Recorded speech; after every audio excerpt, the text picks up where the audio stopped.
नमस्ते, सबैलाई स्वागत छ। म डाक्टर विवेक रेग्मी, यस हाम्रो गरिमामय वेब पोर्टल भेट नेपालको सञ्चार तथा बजार निर्देशक। सर्वप्रथम त म हामी सबैजनालाई यो हाम्रो भेट नेपाल संस्थाको बारेमा केही जानकारी दिन चाहन्छु। हाम्रो यस भेट नेपाल चाहिँ भेटनरी पशुपक्षी पालन, यसको चाहिँ प्राविधिक तथा व्यवस्थापकीय ज्ञान, नलेज, सूचना, जानकारी चाहिँ एकीकृत गर्ने एक ठाउँमा र साथमा एक आपसमा सम्बद्ध प्रोफेसनलहरू बीच, किसानहरू बीच हैन, यस व्यवसायमा लाग्नु हुने सबै व्यवसायीहरू बीच चाहिँ त्यो नलेजलाई चाहिँ आदान प्रदान गर्ने एउटा अनलाइन प्लेटफर्म हो।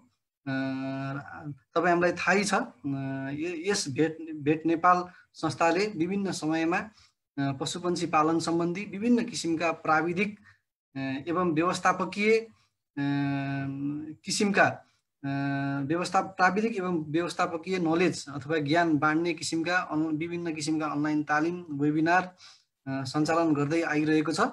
यस परिप्रेक्ष्यमा हामीले यही असार 9 गते 2078 सालबाट चाहिँ किसानको लागि निशुल्क अनलाइन कुखुरा पालन वेबिनार श्रृङ्खला सञ्चालन गरेका छौँ।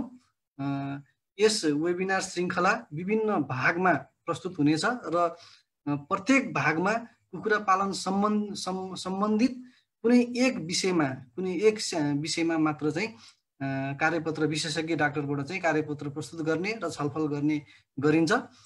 यसै सिलसिलामा आज असार 15 गते यस हाम्रो चाहिँ कुखुरा पालन वेबिनारको चाहिँ तेस्रो भाग र आजको विषयवस्तु रहेको छ व्यावसायिक कुखुरा पालनमा जैविक सुरक्षा है। अंग्रेजीमा एउटा भनाइ छ, prevention is better than cure. यो कुनै पनि चाहे मानव स्वास्थ्य होस् वा पशुपक्षीको स्वास्थ्यको सवालमा होस्, यो एकदमै चाहिँ चोटिलो र महत्त्वपूर्ण भनाइ छ है।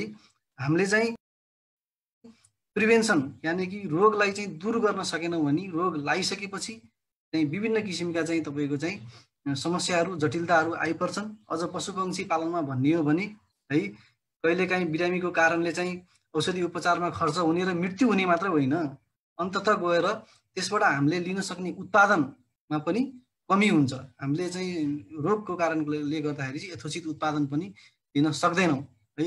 यो त्यही भएर साह्रै नै संवेदनशील र साह्रै नै महत्त्वपूर्ण विषय छ। अझ चाहिँ कुखुरा पालनको सन्दर्भलाई हामीले जोड्ने हो भने है, आजकल हामीले हाइब्रिड जातको कुखुराहरू पाल्छौँ, चाहे ब्रोइलर होस्, लेयर्स होस्, प्यारेन्ट स्टक होस् है।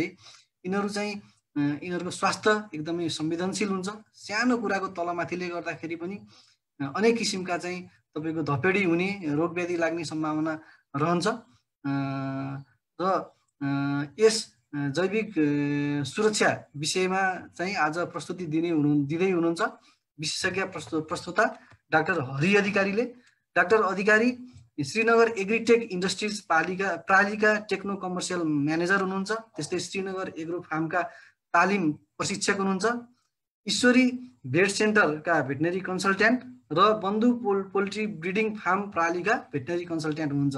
त्यस्तै इलाइट भेट फार्माका पनि भेटेरिनरी कन्सल्ट्यान्ट हुनुहुन्छ। उहाँले आज यस व्यावसायिक कुखुरा पालनमा जैविक सुरक्षा विषयक वेबिनार श्रृङ्खलाको तेस्रो भागमा जैविक सुरक्षा कसरी मेन्टेन गर्ने, खोरमा कसरी कायम गर्ने है, पन्छीहरूलाई चाहिँ कसरी चाहिँ जैविक सुरक्षा कायम गरेर चाहिँ रोग व्याधिबाट दूर राख्ने भन्ने विषयमा आफ्नो ज्ञान बाँड्नु हुनेछ। र म अब यो फ्लोर डाक्टर अधिकारीलाई हस्तान्तरण गर्न चाहन्छु। डाक्टर अधिकारी,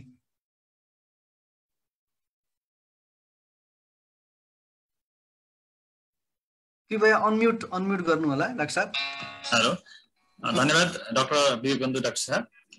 सर्वप्रथम त म भेट नेपाललाई धेरै नै हृदयदेखि नै धन्यवाद दिन चाहन्छु, किनभने उहाँहरूले सानो तथा मझौला किसानहरूको लागि उहाँहरूको ज्ञानको कहीँ कुनै ठाउँमा त्रुटि छ कि भन्ने एउटा हेतुले उहाँहरूको नलेजलाई उकास्ने हिसाबले एउटा वेब पोर्टलको थ्रु तपाईहरुले जुन श्रृंखला ल्याउँदै हुनुहुन्छ त्यसको लागि चाहिँ म धेरै नै धन्यवाद दिन चाहन्छु र यसको सफलताको कामना गर्न चाहन्छु। यससँगै आज असार 15 गते माना रोपेर मुरी फलाउने दिनको रूपमा लिइन्छ र असार 15 दही चिउरा खाने दिनको सम्पूर्ण यहाँ उपस्थित हाम्रो पार्टिसिपेन्ट्सहरुलाई शुभकामना दिन चाहन्छु। र यो भन्दै मेरो एउटा परिचय दिइसक्नु भएको छ डाक्टर साहबले। म डाक्टर हरि अधिकारी र आज म तपाईहरुको साथमा रहने छु र तपाईहरुको साथमा व्यावसायिक कुखुरा पालनमा जैविक सुरक्षाको के कस्तो महत्व छ, जैविक सुरक्षा भने के हो, तपाईहरुले हुन त तपाईहरुले वास्तवमा यो थाहा पाइरहेको चिज हो, तर हामीहरुले यसमा थोरै पनि नेग्लेक्ट गर्दाखेरि, यसमा थोरै पनि हामीहरुले हेलचेक्राइ गर्दाखेरि यसले चाहिँ अब हाम्रो व्यवसायमा कति ठूलो असर पार्न सक्ने रहेछ र यसका पाटाहरू के कस्ता रहेछन् भन्ने खालका कुराहरुमा हामीहरुले आज प्रकाश पार्न खोज्ने छौं र सुरु गरौँ है त। सुनिराखेको छ है डाक्टर साहब? एकदम सुनिएको छ। धन्यवाद।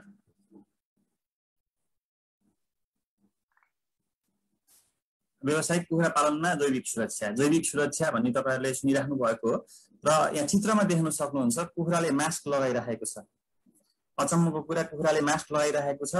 अहिले अब सम्झाउन पनि सजिलो छ, कोरोनाले गर्दाखेरि हामीहरुले मास्क मुखमा र नाकमा छुप्ने गरी मास्क लगाएको हुन्छौं, हातमा ग्लोभ्स लगाएको हुन्छौं। यो पक्कै पनि जैविक सुरक्षाको लागि लगाएको हुन्छौं। त्यो कुरा हामी जान्नु जरुरी छ, किनभने तपाईको हामीहरुलाई कुनै यो कोरोना रोग नलागोस् भनेर हाम्रो नाक र मुख जुन ठाउँबाट भाइरस छिर्न सक्ने हामीहरुलाई भनिएको छ, त्यो हामीले अंगहरु छेकेको छौं मास्कले र कोरोनाबाट बच्ने हामीले उपाय खोज्दै छौं। मतलब हामी कोरोनाबाट बच्ने उपाय खोज्दै छौं, मतलब जैविक सुरक्षा अपनाउँदै छौं।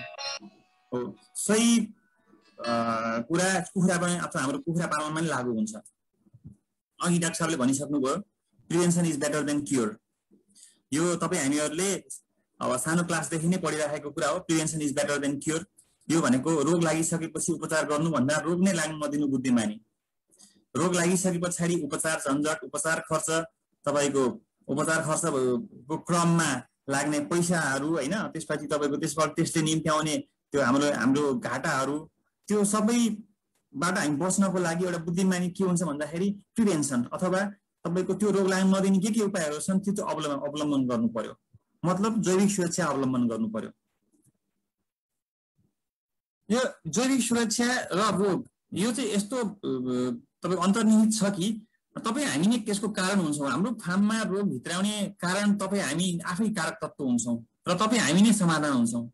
हाम्रो सानो लापरवाही हेलचेक्राइले जैविक सुरक्षामा हुने हाम्रो सानो त्रुटिले गर्दाखेरि हामी हाम्रो खोरमा रोग निम्ताइरहेका हुन्छौं र त्यसलाई हामी नजरअन्दाज गरिरहेका हुन्छौं र हामी हाम्रो व्यवसायमा घाटा बेहोरिरहेका हुन्छौं।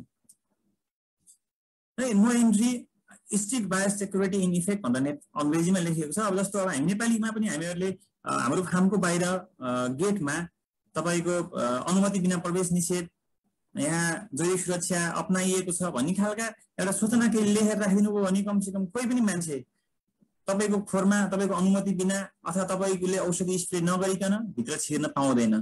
त्यति मात्रै गर्नुभयो भने तपाईले आधा भन्दा बढी रोग चाहिँ तपाईले त्यही गेटबाटै बाहिर तपाईको फार्मको गेटबाट बाहिर नै रोकिराख्नु भएको हुन्छ। तसर्थ यसमा हामी सजग हुन अत्यन्त जरुरी छ। जसरी कि तपाई हामी कुनै अरु मान्छेको घरमा अथवा कुनै चिनानकै घरमा भए पनि गेट लागेको छ भने घरमा हामी यतिकै भित्र छिर्दैनौं, गेट नक गर्छौं अथवा त्यहाँ भएको घण्टी बजाउँछौं अनि उहाँहरु भित्रबाट बाहिर आइसकेपछि बल्ल हामी भित्र छिर्छौं। त्यसैगरी हामीले हाम्रो फार्ममा कुनै एउटा तार सामान्य खालको तार लगाएर एउटा सानो खालको गेट बनायौं भने कोही पनि मान्छे तपाईको अनुमति बिना भित्र छिर्न सक्दैन र तपाईको खोरमा रोग सार्नको लागि उलाई चाहिँ त्यति सजिलो हुँदैन। तसर्थ बायोसेक्युरिटी अथवा जैविक सुरक्षाको धेरै ठूलो महत्व रहेको छ। जैविक सुरक्षा यसको परिभाषा के रहेछ त? जैविक सुरक्षा अब यसको परिभाषामा चाहिँ बायोसेक्युरिटी भनेको चाहिँ बायो भन्ने एउटा तपाईको यो जीवाणु जीवित वस्तुको कुरा हुन्छ। जैविक सुरक्षाले कुनै पनि फार्ममा रोग लगाउने सूक्ष्म जीवहरूलाई हटाउन अवलम्बन गरिएको रणनीतिलाई जनाउँछ। भनेको तपाईको खोरमा भित्र रोग भित्रै नदिने के सामान्य ब्याक्टेरिया, भाइरस, प्रोटोजोआ, तपाईको फंगस यिनीहरुले हो नि त रोग सार्ने अथवा रोग लगाउने। यिनीहरुलाई हामीहरुले हाम्रो खोर भित्र एन्ट्री नै दिदैनौं। त्यो भइसकेपछि कुखुरालाई विभिन्न रोगहरुबाट बचाउन सकियो। जैविक सुरक्षा अपनाउने स्वस्थकर बानी व्यवहार बसाल्ने तथा खोपकाली क्यान्सर लगायमा रोगहरूको रोकथाम गर्न सकिन्छ। यो मानव स्वास्थ्यमा पनि यही हो र तपाईँ हाम्रो व्यवसायको आधार कुखुरा पालनमा पनि यही नै हो। तसर्थ जैविक सुरक्षाको महत्त्व अत्याधिक छ।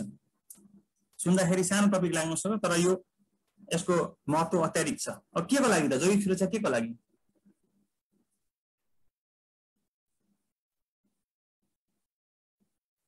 फार्म बाहिरबाट रोग भित्र नदिनलाई, रोग लाग्न नदिनु मतलब तपाईको खोर भित्र रोग छिर्नै दिनु भएन तपाईले। यो त्यसको लागि चाहिँ जैविक सुरक्षा चाहिन्छ। अर्को भनेको रोग लागिहालेमा छिरिहाल्यो। प्रथम कुरा तपाईले सबै तपाईका जैविक सुरक्षाका मापदण्ड पूरा गर्दा गर्दै पनि रोग छिर्यो, कहीँ न त्रुटि भयो र छिर्यो, र त्यो भइकन पनि रोग लागिहाल्यो भने पनि फार्मभित्र अरू कुखुरामा चाहिँ रोग फैलन नदिने कस्ता उपाय हुन सक्छन्? लागिहाल्यो, अब अरूलाई कसरी बचाउने? कुखुराबाट मानिसमा र मानिसबाट कुखुरामा रोग फैलन नदिनला जुनोटिक डिजिजहरू तपाईले कतिको तपाईलाई जानकारी छ 80% भन्दा बढी रोगहरू चाहिँ जुनोटिक डिजिजहरू हुन्छन्। अहिलेको कोरोना पनि तपाईको अहिले अब ठ्याक्कै प्रुफ त भएको छैन तर मानिसमा सरेको जनावरबाटै हो भन्ने खालको एक प्रकारको इनिशियल फाइन्डिङहरू आइसकेको छ। त्यही भएर जुनोटिक डिजिजहरूबाट कसरी बच्न सकिन्छ, कुखुरालाई कसरी बचाउन सकिन्छ र हामीहरू कसरी बच्न सकिन्छ त्यो विषयमा यसको महत्त्व रहन्छ। संक्रमणका सम्भावनाहरूलाई निसंक्रमण गर्नलाई, त्यस्तै संक्रमण मुक्त मासु तथा अण्डा उत्पादन गर्नको लागि अब हामीहरूले कुखुरा पालन गर्ने भनेको आइदर मासुको लागि हो अथवा अण्डाको लागि हो। अब ह्याचेरीमा कुखुरा गर्न थाल्यो भने चल्ला उत्पादनको लागि हो। चल्ला उत्पादन पनि तपाईको एउटा निरोगी चल्ला उत्पादन गर्नु पर्यो। मासु उत्पादन गर्दै हुनुहुन्छ निरोगी एन्टिबायोटिक फ्री हैन, त्यस्तो खालको मासु उत्पादन गर्नु पर्यो। अण्डा पनि त्यस्तै निरोगी अथवा हाम्रो स्वास्थ्यलाई हानि नगर्ने एन्टिबायोटिक फ्री उत्पादन गर्नु पर्यो। त्यसको लागि जैविक सुरक्षाको महत्त्व हुन्छ।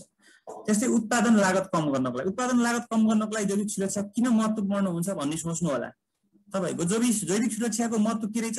खोरमा रोग लाग्न नदिनु, लागिहाल्यो भने अरू कुखुरा सर्न नदिनु भनेको मतलब मोर्टालिटी मृत्युदर कम गर्ने भयो जैविक सुरक्षा अपनाउनाले। र यदि तपाईको खोरमा मृत्युदर कम हुन्छ भने त्यसको पक्कै पनि उत्पादकता बढेको हुन्छ, तपाईले पाउने लाभ बढेको हुन्छ। तसर्थ लाभ बढ्नु भनेकै उत्पादन लागत कम हुनु हो। कुखुरा फार्ममा संक्रमणका सम्भावनाहरू के हुन् त? अब यहाँ चित्रमा देख्न सक्नुहुन्छ बीचमा कुखुराको चित्र छ र त्यसको साइडमा चाहिँ केही तत्त्वहरू देखाइएको छ जसले चाहिँ प्रत्यक्ष रूपमा तपाईको खोरको जैविक सुरक्षालाई प्रत्यक्ष अथवा अप्रत्यक्ष रूपमा चाहिँ असर गरिरहेको हुन्छ र त्यसैको आधारमा तपाईको खोर कतिको सुरक्षित छ, तपाईले यो पाटाहरूमा तपाईले कतिको ध्यान दिनु भएको छ, त्यसैको आधारमा तपाईको खोरमा भएका कुखुराहरू सुरक्षित अथवा रोगसँग बढी डरमा छन् भन्ने कुरा निर्धारण हुन्छ। सर्वप्रथम त जाउँ पानी, वाटर नेटवर्क। पानी यस्तो चिज हो त्यो मानव होस् अथवा पशु होस् अथवा कुखुरा होस् सबैलाई जिउनको लागि अत्यावश्यक पर्ने चिज हो। र पानीमै तपाईले दिइरहेको पानीमै यदि समस्या छ, त्यसमै जीवाणु विषाणुहरू छ, त्यसमा ढुसीहरूको केही पोर्सहरू छ, त्यसो केही छ भने त्यो पानीले गर्दाखेरि, किनभने पानी त उसले त 24 घण्टा खाइरहेको हुन्छ, 24 घण्टा खाइराख्ने पानी यदि तपाईले दिएको पानीमा चाहिँ केही न केही खराबी छ, रोगको कुनै सम्भावकहरू छ, रोगको कुनै तत्त्वहरू छ हैन, कीटाणुको कुनै तत्त्वहरू छ भने त पक्कै पनि तपाईको कुखुराको खोरमा भएको कुखुराहरूलाई रोग लाग्ने भयो। तसर्थ सबैले पहिलो कुरा चाहिँ ध्यान दिनुपर्ने भने के भन्दाखेरि पानी, तपाईले तपाईको कुखुरालाई दिइरहेको पानी कतिको शुद्ध छ, त्यसमा चाहिँ तपाईले शुद्धिकरणका औषधिहरू के युज गर्नु भएको छ त्यसले डिटरमाइन गर्छ तपाईको खोरमा भएका कुखुरा स्वस्थ रहने नरहने। दोस्रो कुरा चल्ला, तपाईको जस्तो हाम्रो अब एउटा उखान छ, हुने बिरुवाको चिल्लोबात नहुने बिरुवाको खस्रोबात। चल्ला ल्याउँदाखेरि तपाईले राम्रो खालको चल्ला ल्याउनु भएन हैन। अब ह्याचेरीमै कुनै उसको माउमा चाहिँ कुनै अब त्यस्तै खालको रोग लागेको थियो जुन उसको अण्डाको थ्रु चल्लामा आउने खालको रोग लागेको थियो भने त तपाईले जति नै पैसा हालेर चल्ला लिए पनि जुनसुकै औषधि खुवाए पनि चल्ला नै रोगी छ, चल्लामै केही समस्या छ भने त तपाईले विभिन्न बायोसेक्युरिटीका यो मेजर्सहरू यो जुन यो जैविक सुरक्षा तपाईले यो अपनाउनु पर्ने यो जुन मापदण्ड छन् तिनीहरू अपनाउँदै पनि केही समस्या आउन सक्छ। त्यो कारण के भन्दा चल्लामा केही कारण रहेछ भने तपाईले तपाईको व्यवसायमा घाटा खानुहुन्छ, किनभने त्यसले राम्रो उत्पादन दिन सक्दैन पक्कै पनि। दोस्रो कुरा मानिसमा चाहिँ अब यसमा चाहिँ एउटा कामदारको खोरमै काम गर्ने मानिसको पनि एउटा ठुलो महत्त्व हुन्छ र सँगसँगै बाहिरबाट तपाईको खोरमा अवलोकन गर्न आउने मान्छेहरू हुन सक्नुहुन्छ, तपाईको आफन्तहरू हुन सक्छ हैन, अथवा तपाईको दाना बोकेर ल्याउने दानाको ड्राइभर अथवा लेबरहरू हुन सक्नुभयो। अथवा औषधि तपाईले औषधि पसलमा गएर औषधि किन्ने भेटनेरीको कोही के अरे व्यक्ति हुनु सक्नुभयो। यो मानिसको पनि प्रत्यक्ष रूपमा तपाईको कुखुराको खोरको जैविक सुरक्षामा प्रत्यक्ष असर रहेको हुन्छ। अब तपाईले खोरमा काम गर्दाखेरि लगाउने कपडा र बाहिर हिँड्दाखेरि अथवा अरू कोही मान्छेहरूसँग भेटघाट गर्दाखेरि लगाउने कपडा जुत्ताहरू एउटै लगाउनुहुन्छ भने तपाईले भेटेको मानिससँग कुनै एउटा मानव रानीखेत अथवा गम्बालोकै खोरमा गएर आउनु भएको थियो भने उहाँले त उहाँको थ्रु तपाईले आफ्नो खोरमा सारिराख्नु भएको हुन्छ रोग। तसर्थ मानिसको पनि एउटा लिमिटेड एउटा एकदम तपाईको संकुचित एक्सेस हुनुपर्छ तपाईको फार्मकोमा।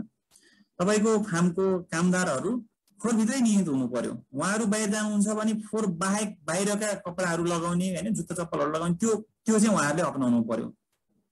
अर्को भनेको नाइबरिङ फार्म्स भने यो चाहिँ तपाईको छिमेकी कुखुराको खोरहरू।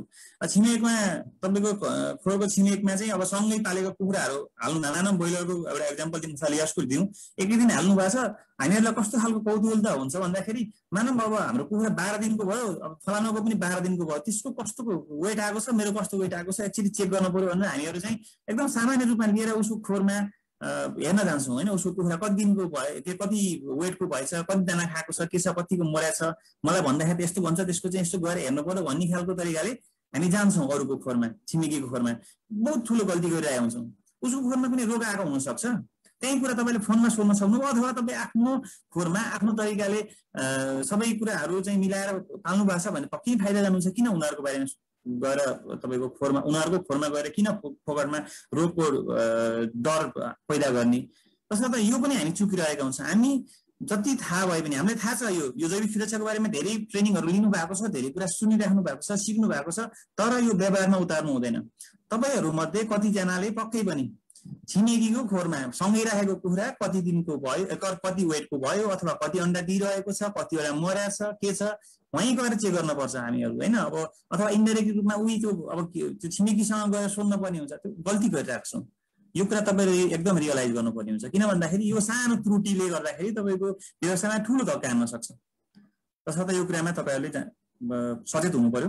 अर्को भनेको पोल्ट्री इक्विपमेन्ट्स भनेको यो भाँडाकुँडाहरू, दाना र पानी दिने भाँडाकुँडाहरू कतिको सफा छ तपाईको दाना दिने पानी दिने भाँडाहरू। अनि पहिलो लटमा जस्तो अब अहिलेको लटको कुखुरा बेच्नु भयो, अब अर्को लट कुखुरा पाल्दै हुन्छ, त्यो त्यति बेला त्यो जुनको त्यो ग्याप भयो त्यति बेला तपाईले त्यो पहिलाको कुखुराले खाएको दाना पानीका भाँडाहरू कसरी सफा गर्नुभयो, निसंक्रमण कसरी गर्नुभयो, त्यसले पनि तपाईको आगामी दिनहरूमा अरू लटमा चाहिँ त्यो अगाडि लागेको कुनै रोग लाग्ने नलाग्ने त्यसले पनि निर्धारण गर्दछ। सँगसँगै अगाडिको खोरको रोग भन्दा पनि त्यही अब आउने चल्लाहरूमा पनि संक्रमणको दर घटबढ हुने कस्तो हुने त्यसले निर्धारण गर्दछ। तपाईले सधैँ सफा गर्नुहुन्छ हुँदैन पानीको भाँडा। त्यही भएर यो कुराले पनि तपाईको व्यवसायमा एउटा ठुलो महत्त्व ओगटेको हुन्छ। सँगसँगै जनावरहरूमा मुसा हुन सक्यो हैन, तपाईको झिंगाहरू, मुसाहरू, कुकुर बिरालो। अब कुकुर बिरालोहरू, स्यालहरू चितवनको केसमा कुरा गर्नुहुन्छ नि स्यालहरू बढी त्यो खोरको छेउमा आएर कराइराख्ने अथवा तिनीहरू बढी घुम्ने पाइन्छ। र यो कुकुर बिरालो, मुसा यिनीहरूको चाहिँ महत्त्व कसरी रह्यो भन्दाखेरि कुकुर बिरालोको अथवा स्यालको कुरा गर्नु पर्दाखेरि तपाईँ हामीले चाहिँ एउटा कस्तो खालको हामी नेग्लेक्सन गरिन्छ भन्दाखेरि हामीले मरेको कुराहरू यतिकै त सर्वत्र फालिन्छ। त्यो फाल्दाखेरि त्यो कुकुरले अथवा बिरालो अथवा स्यालले त्यो कुखुरा खाएको हुन्छ, तपाईको खोरमा कुनै रोग लागेको हुन सक्यो। ठिक छ, तपाईले फाल्नुभयो, तपाईको खोरमा यसै रोग लागेकै छ, मरिरहेकै छ, तर त्यो कुखुरा खाएको कुकुर अथवा स्यालले तपाईको छिमेकी अथवा तपाईको गाउँभरि डुल्दाखेरि त्यहाँ भएका कति अरू फार्महरूलाई चाहिँ संक्रमणको शिकार बनाउन सक्छ भन्ने खालको तपाईले त्यो कुरा हेक्का राख्नु भएको छ कि छैन।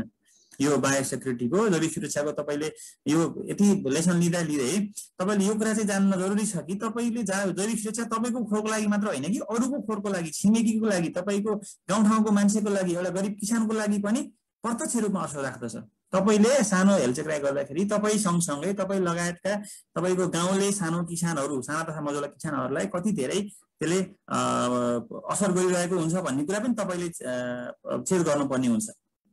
तसर्थ तपाईको खोर बनाउँदाखेरि पालहरू छ कि छैन, अथवा अर्को लटको चल्ला हाल्दाखेरि पाल मुसाको आउने छिर्ने पाल छ कि छैन, तपाईको झिंगाहरूको लागि चाहिँ त्यो ब्रिडिङ हुने खालको त्यो पानी जम्ने खालको ठाउँहरू फोहोर त्यस्तो के कस्तो छ खोरको साइडमा हैन, त्यो सबै कुराहरू तपाईले निर्धारण गरेर निक्रियोल गरेर त्यो सबैलाई चाहिँ तपाईले पन्साएर अनि तपाईले कुखुरा पालन सुरु गर्नुपर्ने हुन्छ।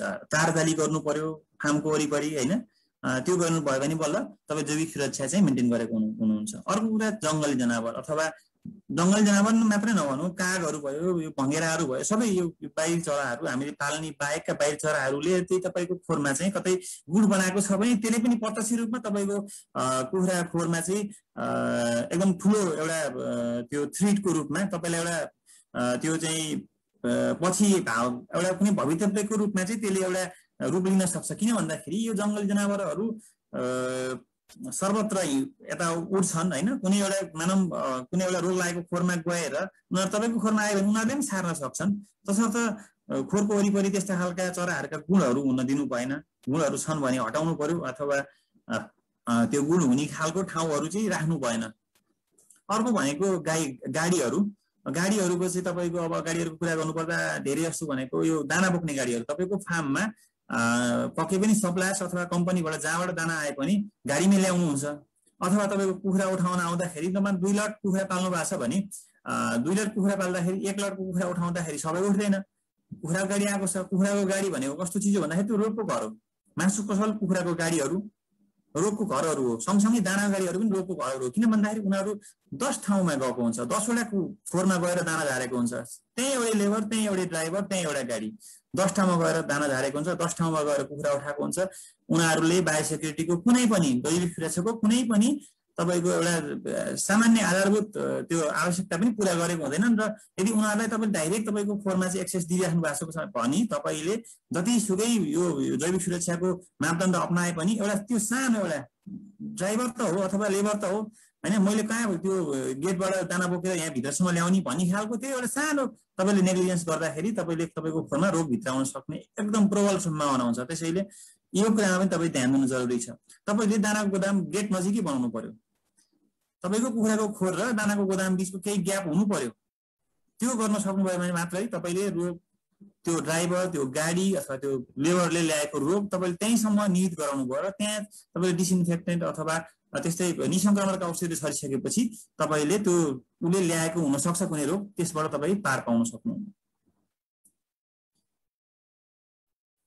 अब जैविक सुरक्षामा कृषक स्तरमा हुने कमी कमजोरीहरू, म पहिले कमी कमजोरीमा किन गएँ भन्दाखेरि तपाईँले सुरुमै रियलाइज गर्नुहोस् होइन, यो यस्तो यस्तो खालको गल्ती पो भएर छ मेरोमा, मैले यस्तो यस्तो खालको गल्ती गरेर म मेरो व्यवसायमा घाटा दोहोऱ्याएको छु भन्ने खालको। र सुरुमा हल्का तपाईँहरूले यो रियलाइज गर्नु छ कि भनेर मैले सुरुमा यो राखेँ। घना बस्ती, आवासीय क्षेत्र र समावेश बजारीकरणका क्षेत्रमा कुखुरा पालन सुरु गर्नु। अस्ति डाक्टर विवेक बन्दुरेकी डाक्टर साहबले तपाईँहरूलाई एउटा क्लास दिनुभएको थियो जहाँ चाहिँ कुखुराको खोर कस्तो ठाउँमा बनाउने कस्तो ठाउँमा नबनाउने भनेर उहाँले एउटा क्लास दिनुभएको थियो र चित्रहरू पनि देखाउनु भएको थियो। मैले पनि एटेन्ड गरेको थिएँ। त्यसमा चाहिँ घना बस्ती, आवासीय क्षेत्र, सम्भावित बजारीकरणका क्षेत्रहरूमा कुखुरा पालन सुरु नगर्नु भन्नुभएको थियो। छाउँ गर्दाखेरि त्यो खालको ठाउँ छनौट गर्नुहोस् जहाँ चाहिँ मानव बस्ती अलिक टाढा होस्, तपाईँहरूलाई पछिसम्म पनि त्यसले कुनै एउटा असर नगरोस् भन्ने खालको एउटा तपाईँलाई सूचना दिनुभएको थियो, एउटा जानकारी दिनुभएको थियो। र त्यो यो जैविक सुरक्षासँग पनि तपाईँको यसको एउटा सम्बन्ध रहेछ। तसर्थ यो वेबिनार श्रृङ्खला नछुटाउनु होला। अहिले पनि म फेरि जोड्न चाहेँ, यो बिचमै जोड्न चाहेँ, यो वेबिनार श्रृङ्खला तपाईँको फार्ममा तपाईँको कुखुरा पालन व्यवसायमा लागु हुने सम्पूर्ण कुराहरूको ज्ञान पाउनुहुनेछ र एउटा अर्कोसँग लिङ्क हुने भएको भएर कुनै पनि वेबिनार श्रृङ्खलाहरू कुनै पनि दिनको हाम्रो यो कार्यक्रमहरू नछुटाउनु होला। अब सँगै अब यता हाम्रो विषयवस्तुमा जाउँ। 2 खोर अथवा फार्म बीच हुनुपर्ने न्यूनतम दूरी नराखी कुखुरा पालन गर्नु। ठाउँ थोरै छ होइन, अब 500 भयो नि बढी गर्छ भनेर त्यो 2टा खोर बीचको तपाईँले त दूरी नै जति चाहिने त राख्नु भएको हुँदैन होइन। अब तपाईँको अनि त्यसपछि त्यो त्यसरी राख्नु भएको होइन र 2 लट कुखुरा पालिराख्नु भएको हुन्छ। 2 उमेरको छुट्टा उमेरको 2 लट कुखुरा पालिराख्नु भएको हुन्छ। त्यो गल्ती भयो। एक प्रजातीय कुखुरा मात्र नपाली बहुप्रजातीय कुखुरा अथवा पशुपालन गर्नु र सबै प्रजातिलाई एकै थरीको व्यवस्थापन अवलम्बन गर्नु। तपाईँकोमा लोकल पनि छ, हाँस पनि छ, ब्रोइलर पनि छ, लेयर्स पनि छ, सबै पाल्नु भएको छ। गाई छ होइन अथवा गुङ्गुर पनि होला। त्यो सबै खालको प्रजातिहरू पाल्नु भएको छ र सँगसँगै तर तिनीहरूको व्यवस्थापन एउटै छ। उसलाई हेरचाह गर्ने मान्छे एउटै हुनुहुन्छ अथवा 2टा हुनुहुन्छ होला। उसलाई अब तपाईँको भ्याक्सिन सेड्युल पनि अब के अरे जुन हिसाबले गर्नु भने त्यो खालको हुँदैन तपाईँको, किनभने एउटा छुटिरहेको हुन्छ, एउटा संहिता अर्को छुटिरहेको हुन्छ। यो पनि तपाईँहरूको लेभलमा एउटा कमी कमजोरी हो। अर्को एकै खोरमा बहु उमेरका कुखुरा पाल्नु साथै एकै तालिकामा भ्याक्सिन नदिनु। एउटै खोरमा पाल्नु भएको छ मैले धेरै देखेको छु। मेन भनेको लोकल कुखुरा पाल्ने कृषकहरूको देखेको छु मैले। उहाँको खोरमा एउटा सानो चल्ला पनि हुन्छ, एउटा माउले हुर्काएको, त्यहाँ लगभग तपाईँको 5-6वटा जेनेरेसन हुन्छ। 5-6 जेनेरेसनको कुखुराहरू पाल्नु भएको छ। तर भ्याक्सिन चाहिँ हो यो भर्खर काटेको चल्लाहरू 100-150 वटा छ भने तिनीहरूलाई भ्याक्सिन दिनुहुन्छ, माउलाई दिनु हुँदैन। त्यो छुटिरहेको हुन्छ कि सबैले एकैचोटि भ्याक्सिन दिनुपर्छ भन्ने खालको तपाईँहरूलाई अझै त्यो पनि एउटा नलेज भएर हो नभएर हो त्यो गर्नु भएको छैन। बिरामी कुखुरा नछुटाउनु। खोरमा अघि मैले भनिसकेँ बायोसेक्युरिटी अथवा यो जैविक सुरक्षा भनेको कुखुरा खोरमा रोग भित्र नदिने मात्र होइन, भित्रिसकेपछि पनि के गर्न सकिन्छ, के गरेर तपाईँको अरू कुखुरामा रोग लाग्न नदिने उपाय उपाउन सकिन्छ भन्ने खालको एउटा मैले अघि भनेको थिएँ। त्यो भने चाहिँ बिरामी कुखुरा छुट्याउनु हो। कुनै एउटा दुईटा कुखुरा सुरु एकैचोटि पुरै कुखुरालाई त हान्दैन रोगले अथवा एकैचोटि समाउँदैन। कुनै न कुनै कुखुराहरू तपाईँले सधैँ तपाईँको फार्ममा जाँदाखेरि झोक्राएको अथवा दाना नखाएको अथवा कुनै न कुनै बिरामीको भएको सङ्केत त पक्कै तपाईँले पाउनु भएको हुन्छ र त्यस्ता कुखुरा तपाईँले छुट्याउनु हुँदैन। यदि छुट्याउनु भएको छैन भने त्यो कुखुराबाट तपाईँले बाँकी रहेको तपाईँको पुरै खोरमा रोग सारिरहनु भएको हुन्छ। तसर्थ बिरामी भएको कुखुरालाई छुट्याउनु पर्यो, तपाईँ छुट्याउनु भएको हुँदैन। धेरैले मरेका कुखुराहरू अव्यवस्थित तरिकाले सर्वत्र फाल्नु, उचित व्यवस्थापन नगर्नु। अघि भनिसकेँ मैले, आफ्नो त अब बिग्रिहाल्यो, अरूको सहित बिग्रिन्छ यो गर्दाखेरि। त्यसै गरेर यो पनि तपाईँहरूले तपाईँहरूको कमजोरीमा पर्यो।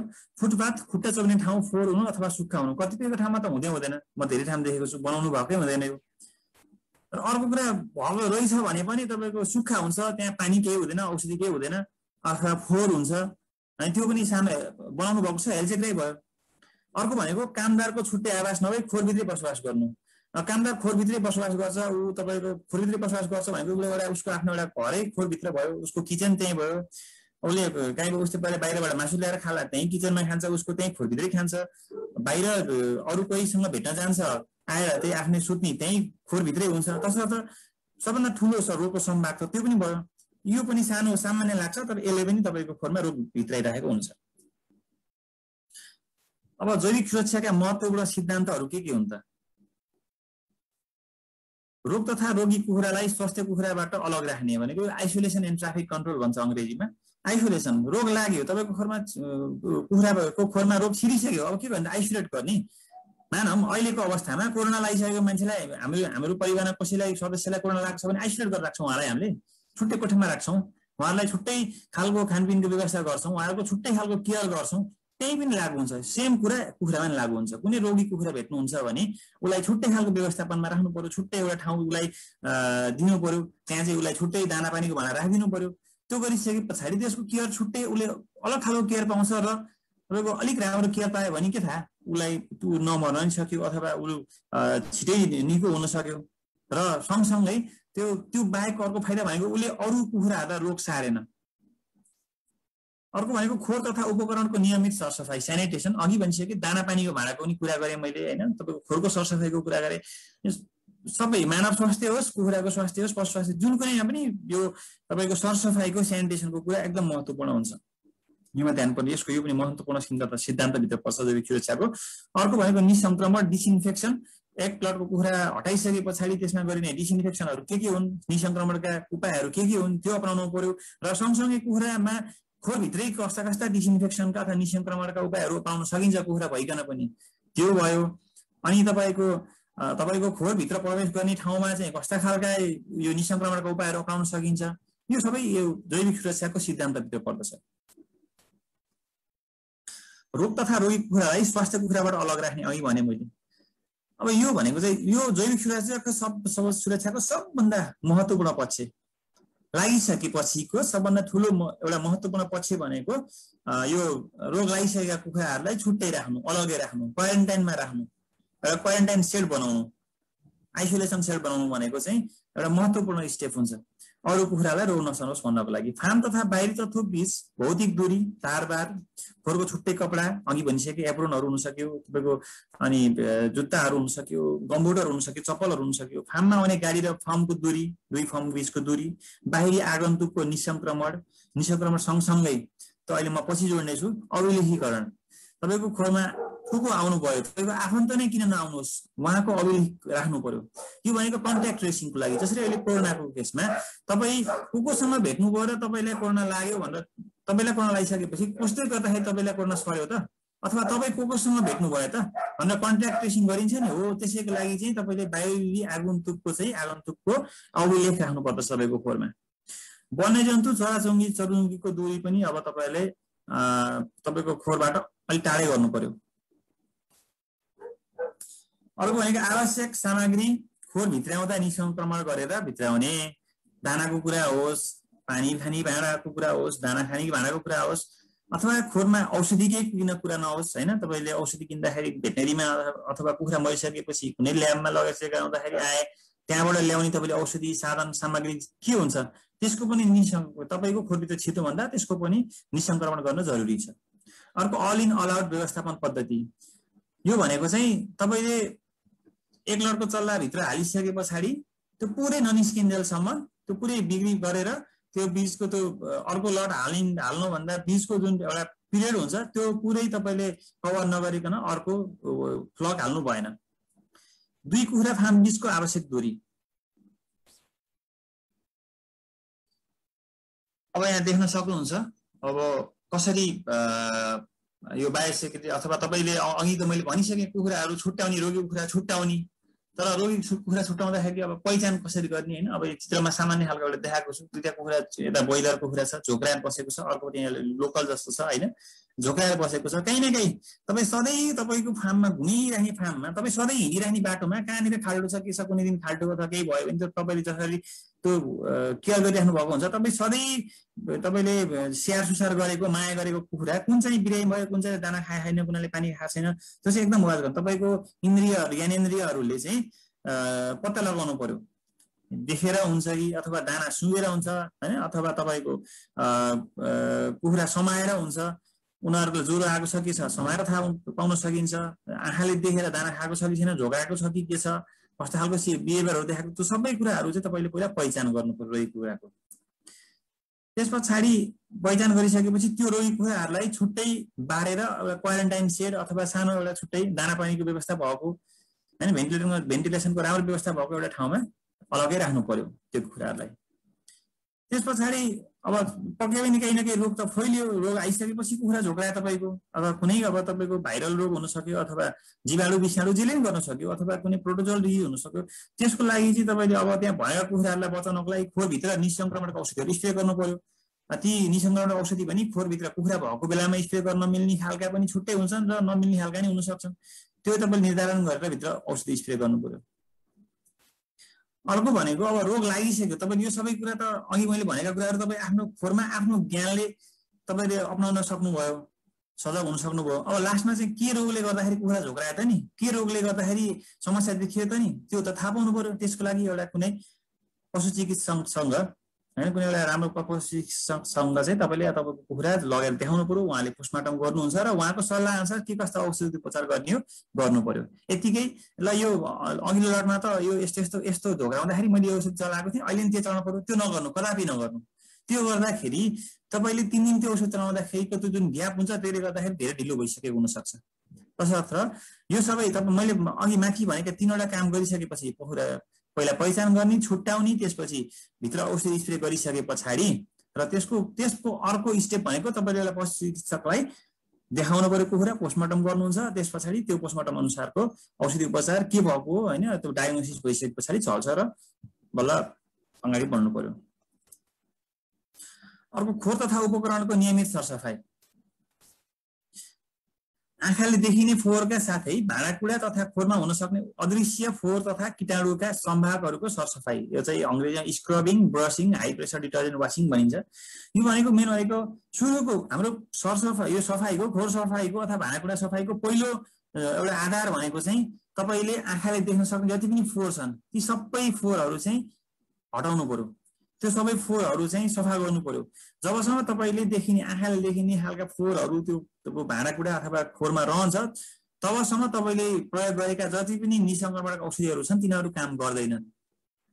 तसर्थ देखिने आँखाले देखिने खालका फोहोरहरू हटाउनु पर्यो। कसरी हुन्छ हैन, स्क्रबिङ घोटेर, ब्रसले घोटेर होस्, अनि एकदम हाई प्रेसर यो ठुलो एकदम प्रेसर वाला त्यो पानीको फोहराले सफा गरेर होस्। कसरी हुन्छ, आँखाले देखिने त्यो फोहोरहरू पहिला फाल्नु पर्यो। सँगसँगै दानाको गाडीको सफाई तथा निसंक्रमण, दाना अघि भनिसकेँ मैले, दानाको गाडी रोगको सम्भावना त्यसलाई पनि कसरी निसंक्रमण गर्ने, बाहिर कसरी उनीहरू त्यो उसबाट आएका रोगका सम्भावनाहरूलाई कसरी रोक्ने त्यो गर्नु पर्यो। खोरमा लगाउने जुत्ता चप्पल तथा कपडाको सरसफाई सधैँ गरिराख्नु पर्यो। तपाईँको कुनै दुईटा फार्म खोरमा छ र छुट्टा छुट्टै जुत्ता चप्पल छैन भने एउटा खोरबाट अर्को खोरमा जानुभन्दा पहिला त्यसको सरसफाई गर्नु पर्यो। दुई खोर बीचको ठाउँको सरसफाई। अनि सँगसँगै मैले जोड्न चाहेँ, एउटा लट मानौँ त कस्तो अझ बानी कस्तो हुन्छ भन्दाखेरि गम्बुट युज गर्नुहुन्छ भने त्यो गम्बुट सफाइ गर्नु हुँदैन क्या। पहिलो लट कुखुरा सकियो बेचियो, दोस्रो लट हालियो, तर त्यही गम्बुट पहिला युज गरेकै गम्बुट अरू सबै गर्नुभयो, तर गम्बुट तपाईँले सफा गर्नुभएकै छैन, त्यसमा निसंक्रमण गर्नुभएकै छैन होइन। तपाईँको त्यसमाथि आँखाले देखिने त्यो फोहोरहरू हटाएर अदृश्य फोहोर त अब त्यो अदृश्य त्यो त्यसमा देखिने हुने जीवाणु त अलग कुरा भयो, आँखाले देखिने फोहोर पनि हटाउनु भएको हुँदैन। र त्यही जुत्ता युज गरेर अर्को लट तपाईँले चल्न हाल्नुभयो भने फेरि रोग सार्नु भयो। यसमा ध्यान दिनु जरुरी छ। दुई खोर बीचको ठाउँको सरसफाई। दुई खोर बीचको यो त खाली ठाउँ हो, यो खोर सफा गरे हुन्छ, बीचमा किन धेरै सफा गर्नु पर्यो भन्यो। अनि त्यसपछि तपाईँको त्यो सुली कुखुराको सुली लगायो त्यही दुईटा खोरको बीचकोमै थुपार्यो होइन। अनि हामीहरूको बानी त्यही छ, मैले धेरै ठाउँ देखेको छु, दुईटा खोर बीचमा सुली थुपारिराख्नु भएको हुन्छ। तपाईँहरूले कुनै एउटा फ्लकमा रोग लागेको छ भने पनि त्यसको सुली बाहिर, भित्रको त सुली सफा गर्नुभयो निकाल्नुभयो, तर बीचमा दुईटा खोरको बीचमा ल्याएर सुलीले थुपारिदिनुहुन्छ। अब तपाईँको त्यो भने त रोग आफै सारिराख्नु भएको छ। त्यही भएर अघि पनि भनिसकेको छु, तपाईँ हामी नै रोगको सम्भाग हो, तपाईँ हामी नै त्यसको उपचार हो भनेर अघि मैले सुरुमा तपाईँलाई भनेको थिएँ। निसंक्रमण गर्नु पूर्व अघि भनिसकेँ। निसंक्रमण अघि मैले एउटा कुरा भनेको थिएँ, आँखाले देखिने खालका फोहोरहरू सबै सफा गर्नु पर्यो भनेको छु है। त्यो चाहिँ सधैँ राख्नु होला, त्यो मनमा लिइराख्नु होला। किन भन्दाखेरि तपाईँले आँखाले देखिने फोहोर नहटाएसम्म तपाईँले युज गर्ने कुनै पनि निसंक्रमणका औषधिहरूले काम गर्दैन। तसर्थ आँखाले देखिने खालका फोहोरहरू हटाउनु पर्यो। निसंक्रमण गर्नु पूर्व खोर तथा भाँडाकुँडाको राम्रो सफाई भन्नुको मतलब आँखाले देखिने जति पनि दृश्यमा हुने खालका ती फोहोर छन् तिनीहरू फाल्नु पर्यो, हुनु जरुरी हुन्छ। आँखाले देखिने धुलो अथवा फोहोर भएमा निसंक्रमण पूर्ण रूपमा नहुन सक्छ। प्रमाणित निसंक्रामकका औषधिको मात्र प्रयोग गर्ने। अब तपाईँको धेरै खालको औषधिहरू छ, तपाईँहरूलाई यो कुरा त सिकाउनु पर्दैन। अब कुन औषधिहरूले राम्रो काम गर्छ तपाईँहरूले नि दुई तीन लट चलाइसकेपछि थाहा पनि पाउनुहुन्छ। र बजारमा धेरै चलेका होइन राम्रो एउटा आफ्नो एउटा इमेज बनाएका औषधि कम्पनीहरूकोबाट चाहिँ औषधि ल्याउनु होला, प्रयोग गर्नु होला। औषधिले उत्पादकले अथवा भेटनेरी डाक्टरले भने अनुसारले निसंक्रामक औषधिको प्रयोग गर्नु होला। यसको धेरै प्रयोग गरेर पनि त्यसले केही काम गर्दैन र थोरै प्रयोग गरे पनि यसै काम गर्दैन। तसर्थ त्यसमा लेखिएको उत्पादकले त्यहाँ मेन्सन गरेको अनुसार अथवा भेटनेरी डाक्टरको सल्लाह अनुसार प्रयोग गर्नु होला। निसंक्रामक औषधि प्रयोग गर्दा सुरक्षित तरिकाले प्रयोग गर्ने। यो सुरक्षित यो भन्नुको मतलब के भन्दा निसंक्रामक औषधिले तपाईँ हामीलाई असर गरिरहेको हुन सक्छ।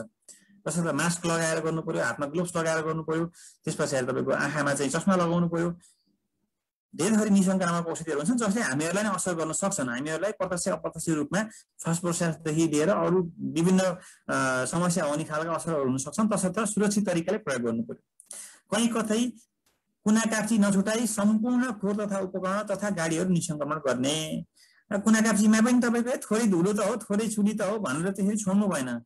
तपाईँको लागि थोरै हुनसक्छ, तर 1 ग्राम सुली अथवा त्यो जुन धुलो हुन्छ 1 ग्राममा तपाईँको त्योमा चाहिँ खरौँ ब्याक्टेरिया भाइरसका कणहरू अथवा उनीहरू ब्याक्टेरियाहरू हुन सक्छ। तसर्थ त्यो हामीहरूले देख्दाखेरि सानो कुना काप्चीमा भएको थोरै धुलो देखे पनि त्यसले धेरै ठुलो रोग निम्त्याउन सक्दछ। तसर्थ कुना काप्ची नछुटाइकन सम्पूर्ण खोर पूर्ण रूपमा सरसफाई गरेर निसंक्रमण गर्नु पर्यो। अर्को फुटबाथको बारेमा कसले कतिले सुन्नु भएको थियो, कतिले थाहा पाउनु भएको थियो है। फुटबाथ भने चाहिँ अब फुट भनेको खुट्टा भयो, बाथ भनेको नुहाउने। सामान्य रूपमा हामीहरूले बुझ्दाखेरि खुट्टा नुहाउने जस्तो भयो होइन। अब हुन पनि त्यही नै हो, हामीहरूले खोरभित्र छिर्नुभन्दा पहिला खुट्टालाई नुहाइदिने हो। किन भन्दाखेरि खोरभित्र हामी बाहिरबाट हिँडेर बाहिर कहीँबाट आउँदाखेरि हाम्रो खुट्टा कहीँ बाहिर गेटमा अथवा कुखुराको खोरको ढोकानेर फुटबाथ राख्यौँ भने त त्यही हामीले ल्याएका रोगहरू त्यही हामीले प्रयोग गरेको निसंक्रामक औषधिले नै त्यहाँ निसंक्रमण गर्ने भयो। तसर्थ फुटबाथको पनि एउटा महत्त्व हुन्छ जैविक सुरक्षामा र तपाईँको खोरमा रोग लाग्न नदिनमा यसको ठुलो भूमिका रहन्छ। फुटबाथ जमिनको सतहभन्दा 1 फिट माथिको उचाइमा हुनुपर्दछ। फुटबाथको लम्बाइ 3 फिटको हुनुपर्दछ। फुटबाथको चौडाइ 1.5 फिटको हुनुपर्दछ। फुटबाथको गहिराई 25 देखि 30 सेन्टिमिटर फिटको हुनुपर्दछ। यो चाहिँ एउटा फुटबाथ बनाउने एउटा सामान्य तपाईहरुलाई एउटा जानकारी गराएको। र र फुड बाथ त्यो बनाइसके पछाडि त्यसमा चाहिँ 6% चुनको घोल तयार गर्नुपर्दछ। त्यो भनेपछि 1 लिटर पानीमा 20 ग्राम चुनाको दरले घोल बनाएर अथवा 20 ml फर्मालिन 1 लिटर पानीको दरले फुड बाथको औषधि बनाउन सकिन्छ। फर्मालिन पनि प्रयोग गर्न सक्नुभयो, तपाईले चुना प्रयोग गर्न सक्नुभयो, अथवा अरू कुनै बजारमा पाइने कमर्सियल निसंक्रामक औषधिहरू प्रयोग गर्न सक्नुभयो तपाईहरुले। फुड बाथको समय समयमा अनुगमन गर्नुपर्दछ। यसको मतलब के भन्दाखेरि अघि मैले सुरुमा एकचोटि भनेको थिएँ, कतिपयको फुड बाथ बनाउनु भएको त हुन्छ तर त्यहाँ औषधि पानी हुँदैन अथवा भए पनि फोहोर हुन्छ, किन त्यो सफा गर्नु हुँदैन, टाइममा सफा गर्नुपर्दछ, त्यो गरिदैन, अथवा गर्मी सिजनमा सुक्छ, घाम लागेको बेलामा सुक्छ, त्यो सबै कुरा अनुगमन गर्नु पर्यो। सुक्खा हुनु भएन, सधैँ त्यसमा चाहिँ त्यो पानी भरेको हुनु पर्यो र त्यसमा चाहिँ औषधि अथवा चुनाको घोल चाहिँ मिक्स भएको हुनु पर्यो। अब अर्को तपाईँ खोरमा फुड बाथ बनाउनु भएको छैन हैन, ढलानमा चाहिँ त्यस्तो बनाउनु भएन, पहिला जानकारी भएन, त्यो नभएको खण्डमा चाहिँ कसरी एउटा सामान्य खालको घरमा अब तपाईँको खोरमा बनाएको छैन, मैले यो नगर्ने भन्न किन गर्नु पर्यो हैन। एउटा बाटालाई फुड बाथ गराउन सक्नु हुँदो रहेछ तपाईहरुले। बाटामा त्यो देखाएको चित्रमा चाहिँ भिरकोन औषधि राखेको छ हैन, तपाईले त्यसमा त्यो बाहेक अरू कुनै जुन कुनै राख्न सक्नुभयो। यसरी एउटा फुड बाथ सामान्य रूपमा तपाईले बनाउन सक्नुभयो। यदि तपाईले खोर बनाउँदाखेरि फुड बाथ बनाउनु भएको छैन भने पनि तपाईको घरमा भएको बाटाहरूलाई पनि फुड बाथको रूपमा तपाईले प्रयोग गर्न सक्नुहुँदो रहेछ। यो माथिको चित्रमा चाहिँ पहिल्यै ढलानमा त्यो उमै पेटिङै बनाएको देखाइएको छ, तलकोमा पनि पेटिङमा बनाएको भए पनि अर्को छुट्टै खालको एउटा फुड बाथ प्रयोग गरिएको छ। जैविक सुरक्षामा आगन्तुक मानिसहरूको लागि निसंक्रमण यो कसरी गर्ने भन्दाखेरि 1 लिटर पानीमा 5 ग्राम भिरकोन घोलेर हालेर घोल बनाउने।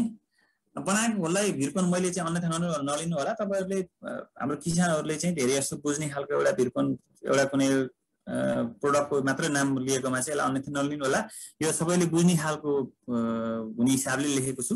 बनाएको घोललाई स्प्रेयरमा हाली उक्त स्प्रेयरलाई फार्ममा प्रवेश गर्ने गेटभित्र राख्ने हो। ठ्याक्क गेटमा राख्नु पर्यो ताकि तपाईको मानिस आइसकेपछि त्यहीँनेरै उसलाई स्प्रे गर्न सकियोस्। तपाईको आफन्त नै किन नहुनुस्, उहाँ त्यही गेटमै स्प्रे गर्न सकियोस्। तपाईले त्यो यो बनाउनु भएको छ, ट्याङ्कीमा राख्नु भएको छ, तर कतिपय ठाउँमा देखाएको छु फोहोरतिर जानुहुन्छ। मान्छे आइसकेपछि हामी भेटनेरी डाक्टरहरू अथवा तपाईहरुको फोरमा बोलाउनु पर्छ, गइसकेपछि फोहोरभित्र कुद्नुहुन्छ त्यो स्प्रे ल्याउनलाई। अनि त्यो उसैबाट तपाईको त्यही भित्र छ यति जाम भन्ने पनि हुन्छ कतिपय फार्महरुमा। त त्यो हेलचेक्राइले गर्दाखेरि हैन, अब हामीहरुलाई हतार हुन्छ। तपाईहरुले नै त्यो यो जैविक सुरक्षामा तपाईहरुले नै त्यो एउटा चुनौती हालिसकेपछि हामी पनि हतार नभएर त्यो गर्न सक्छौं कहिलेकाहीँ, तर तपाईहरुले हामीलाई रोक्नु पर्यो। तपाईले कुनै भेटनेरी डाक्टरलाई फोनमा बोलाउनु भएको छ भिजिटमा भने तपाईहरुको कुरा दायित्व के रहन्छ भन्दाखेरि हामीहरुलाई भित्र छिर्नु दिनु भएन क्या। तपाईले हामीहरुलाई निसंक्रमणको औषधि नछिरेसम्म हामीलाई भित्र छिर्नु दिनु भएन। भेटनेरी डाक्टर साहब नै किन नआउनुहोस् उहाँ, अथवा तपाईको एकदम नजिकको आफन्त किन नआउनुहोस्, पहिला उहाँ निसंक्रमण गर्नुहोस्, त्यस पछाडि बल्ल भित्र छिर्दिनुहोस्। अझ तपाईको यो राम्रो हाम्रो ह्याचेरीहरुमा चाहिँ हामीहरु भित्र ननुहाएसम्म पूर्ण रूपमा हामीहरुले ननुहाएसम्म हामी भित्र छिर्न पाउँदैनौँ। यो कुरा जानकारी हुनु पर्यो तपाईहरुलाई। आगन्तुक मानिसहरुको अभिलेख राख्नु, कन्ट्याक्ट ट्रेसिङ भनिसकेको को मान्छे आउँदाखेरि चाहिँ रोग फैलियो त नि भनेर एउटा पत्ता लगाउनको लागि भए पनि यो अभिलेख राख्नुपर्छ।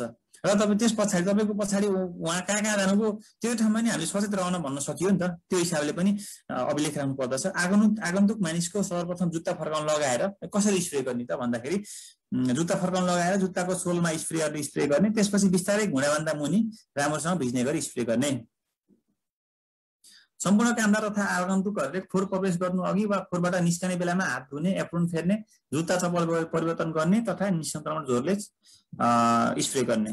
अब अघि मैले भनेको थिएँ कसरी हेर्नु त यहाँ देखाइएको छ, बुट यो यस्तो फर्काएर त्यो पुरै सोल भिज्ने गरी मजाले त्यहाँ पानी चुइरहेको छ, सोलबाट तल पानी चुइरहेको, यसरी स्प्रे गर्नु पर्यो। सामान्य तरिकाले हल्का यसो त्यो काम चलाउ गरेर भएन, यो मजाले यसरी स्प्रे गर्नु पर्यो, त्यसपछि बल्ल निसंक्रमण हुन्छ। भाँडाकुँडाको रसायन प्रयोग गरेर सरसफाइ गर्ने। एउटा ठुलो भाँडामा ड्रम रसायनको घोल तयार गर्ने, जस्तै अब ब्लिचिङ पाउडर तपाईले प्रयोग गर्न सक्नुभयो, सस्तो पनि पर्छ। 50 ग्राम ब्लिचिङ पाउडरलाई 10 लिटर पानीमा मिसाएर त्यसको घोल तयार गर्ने र तपाईले एउटा लटको कुखुरा बेचिसके पछाडि त्यति बेला युज भएका जति पनि भाँडाकुँडाहरू छन् तिनीहरूलाई चाहिँ त्यो ड्रममा, त्यो औषधि प्रयोग गरेको ड्रममा चोप्नु पर्यो। पहिला सुरुमा त मैले अघि नै भनिसकेँ, निसंक्रमण गर्नभन्दा पहिला आँखाले देखिने सबै फोहोरहरू फाल्नु पर्यो, त्यसपछि बल्ल निसंक्रमणमा हामी जान्छौँ र त्यो सबै फालिसके पछाडि यसमा चोप्नु पर्यो र तत्पश्चात भाँडाकुँडाहरूलाई हामीले बनाएको घोलमा 1 मिनेटसम्म डुबाएर निकाल्न सकिन्छ। कुखुरा हटाइसकेपछि खोर सफा गर्ने तरिका। फर्मको जैविक सुरक्षा उपयुक्त निसंक्रमण गर्ने रसायनको प्रयोगले मात्र हुँदैन। यो त एउटा नियमित गर्नुपर्ने सरसफाइमा पर्दछ। अब तपाईँले खोर हटाउनु भयो है, मैले त भिर्कोन स्प्रे गरेछु अथवा फर्मालिन स्प्रे गरेछु, म त पुरा निसंक्रमण गरेर बसेको छु भन्नुहुन्छ, हुँदैन। औषधिको प्रयोगले मात्र पूर्ण निसंक्रमण हुँदैन। तपाईँले त्यहाँ चाहिँ तपाईँले अपनाउनु पर्ने सम्पूर्ण विधि पूर्ण रूपमा अपनाएको हुनुपर्दछ र बल्ल तब मात्र तपाईँले प्रयोग गरेको निसंक्रमणको औषधिले काम गर्दछ। खोरमा रहेका सम्पूर्ण दानापानीका भाँडा हटाउने अघि भनिसके, सोत्तरमाथि कीटनाशक औषधि छर्ने र सबै सोत्तर निकाल्ने। खोरमा रहेको आँखाले देखिने धुलो, फोहोर र रहलपहर सोत्तर झाडुले बढार्ने। भित्ता भुइँ छानो कहीँ दिन छोड्ने, भित्ता भुइँ छानो होइन, लाई डिटर्जेन्ट र पानीले राम्रोसँग घोटेर सफा गर्ने। सबै भाँडा र उपकरणलाई डिटर्जेन्टले सफा गर्ने। खोरलाई राम्रोसँग सुक्खा हुन दिने। अन्त्यमा चुनको घोलले खोर पोत्ने। अब हेर्नु, खोरको सुक्खा सरसफाइ गरे पहिला यहाँ भएको यो जति नि सुलीहरू छ, कुनै ठाउँमा यो झाडुले निकाल्न नसक्ने ठाउँमा चाहिँ बेल्चा लगाएर यो निकालिराखेको छ होइन। त्यहाँ अब झाडु लगाउँदाखेरि ननिस्केको चिज यतिकै छोड्ने बानी हुन्छ। फेरि त्यस्तो केसमा चाहिँ यस्तो बेल्चाहरू लगाएर त्यो कोतरेर निकाल्नु पर्यो। देखिने आँखाले देखिने फोहोर सबै निकाल्नु पर्यो। त्यो निकालिसके त्यो बढाइसके पछाडि सफा पानीले पूर्ण रूपमा खोर एकचोटि सफा गर्नु पर्यो।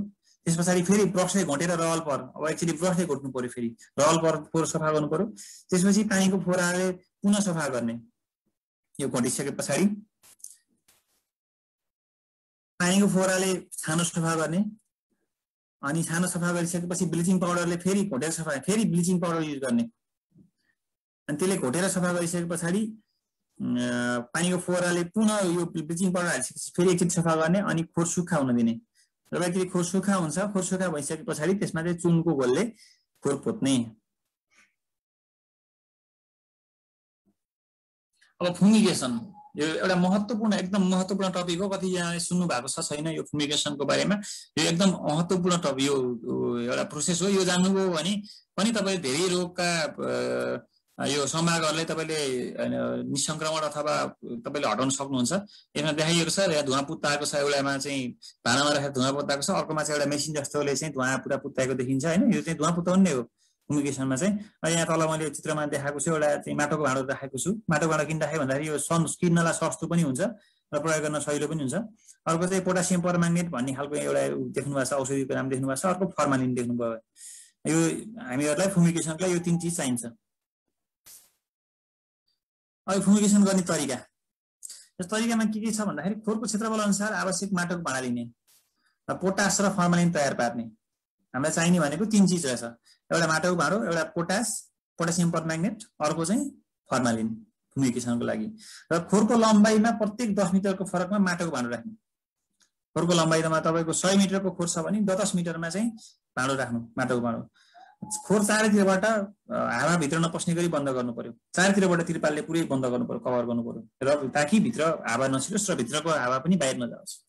प्रत्येक भाँडामा पहिल्यै 60 ग्रामको दरले पोटास जोखेर राख्नु पर्यो। 60 ग्राम प्रत्येक भाँडामा, 10वटा भाँडामा पहिल्यै 60 ग्राम चाहिँ पोटास पहिले राख्नु पर्यो। र पोटास राखिसके पछाडि पोटास राखिएको भाँडामा कुनापट्टिको भाँडाबाट सुरु गरी सबै भाँडामा 120 ml ठ्याक्कै पोटासको डबल चाहिँ फर्मालिन हामीले हाल्नु पर्यो। र हाल्दाखेरि कसरी हाल्नु पर्यो भन्दाखेरि भित्तापट्टिदेखि, ढोकापट्टि, हामी निस्किने ढोकापट्टि होइन कि भित्तादेखि सुरु गर्नु। किनभने तपाईँको त्यसबाट चाहिँ धुवा एकदम कालो, एकदम कडा खालको धुवा निस्किन्छ, जसले हामीलाई चाहिँ असर गर्छ, हामीलाई चाहिँ एकदम गाह्रो बनाउन सक्छ। त्यही भएर कुनाबाट चाहिँ फर्मालिन हाल्दै एकदम त्यो चाहिँ एकदम द्रुत गतिमा गर्नु पर्यो। 120 ml खनायो, अर्को भाँडामा आयो 120 ml खनायो, अर्को भाँडामा आयो 120 ml खनायो, र तपाईँ अन्तिममा चाहिँ ढोका नेराकोमा आएर खनाउनुहुन्छ। त्यसपछि तुरुन्तै बाहिर निस्केर ढोका लगाउनुहुन्छ, पुरै बन्द गर्नुहुन्छ। र त्यो बन्द गरिसके पछाडि ढोका चाहिँ 2 देखि 4 दिनसम्म ढोका बन्द गरेर राख्नु पर्यो। र चल्ला राख्नुभन्दा 2 दिन अगाडि चाहिँ खोल्नु पर्यो। र यो कुरा अब यो भनिराख्दाखेरि यदि तपाईँको खोरमा चाहिँ पहिले रानीखेत, गम्बारू जस्ता अथवा एसआई जस्ता केही रोगहरूले पहिले एउटा आउटब्रेक भइसकेको छ तपाईँको खोरमा भने चाहिँ यो जुन ढोका अघि मैले भने यो ढोका बन्द गरेर 2-4 दिन भने तपाईँ 1 हप्ता, कम्तीमा 1 हप्ता राख्नुपर्छ त्यसरी।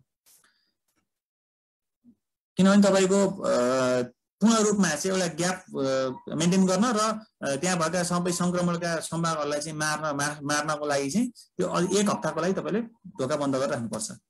अर्को चल्ला राख्नु 2 दिन अगाडि खोरको पर्दा खोलेर स्वच्छ हावा खान दिने त भनिहालेँ, त्यो चाहिँ सबैमा त्यही लागु हुने। तर यदि तपाईँको खोरमा पहिल्यै रोग फैलिसकेको छ भने चाहिँ तपाईँले 1 हप्तासम्म फुमिगेसन गरेर तपाईँको पुरै चारैतिरबाट चाहिँ तिरपाल लगाएर बन्द गरेर फुमिगेसन गरेर ढोका बन्द गरेर 1 हप्ता राख्नु पर्दछ। यो चाहिँ विचार गर्नु होला। डिस्पोजल पिट अघि भनिसके कुखुरा यत्रतत्र सर्वत्र फाल्नु भएन।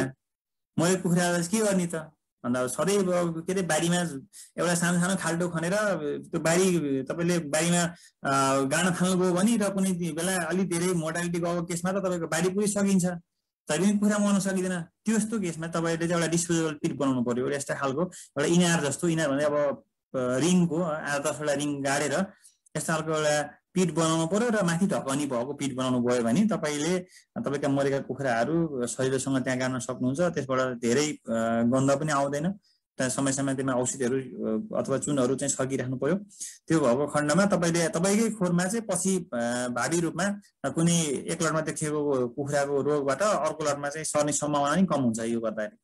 तपाईँले खोर नजिकै भएको बारीमा अब मानव रानीखेत लागेको कुखुरा गाड्नु भएको छ र कुनै दिन स्यालले चाहिँ त्यो कुखुरा निकालिदियो भने त फेरि तपाईँको त्यहाँ भाइरस छ, त्यही नजिकै त्यसले छोडिदियो नि त। त्यही भएर सकेसम्म यो गाड्नु पर्यो, यसरी डिस्पोजेबल पिट बनाएर गाड्नु पर्यो।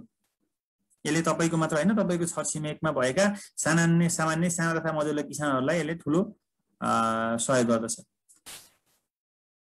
अब नमुना कुखुरा फार्म कस्तो हुनु पर्यो, यत्रो धेरै कुरा गरेर गऱ्यो होइन, त अब कस्तो बनाउने त नि भन्ने खालको एउटा हुनसक्छ। यसमा देखाएको चाहिँ धेरै अहिले त्यो 4वटा फार्म भएको चाहिँ मैले देखाएको छु, एउटा कुखुरा फार्म देखाएको छु, जसमा चाहिँ हेर्नु त यहाँ गेट भित्र छिर्ने गेट एक साइडमा छ, बाहिर निस्किने अर्को टाइममा छ, अर्को साइडमा छ। त्यहाँ यो यहाँनिर यो के अरे यो छिर्ने भित्र छिर्ने भयो, यो मेन पब्लिक बाटो भयो यहाँ।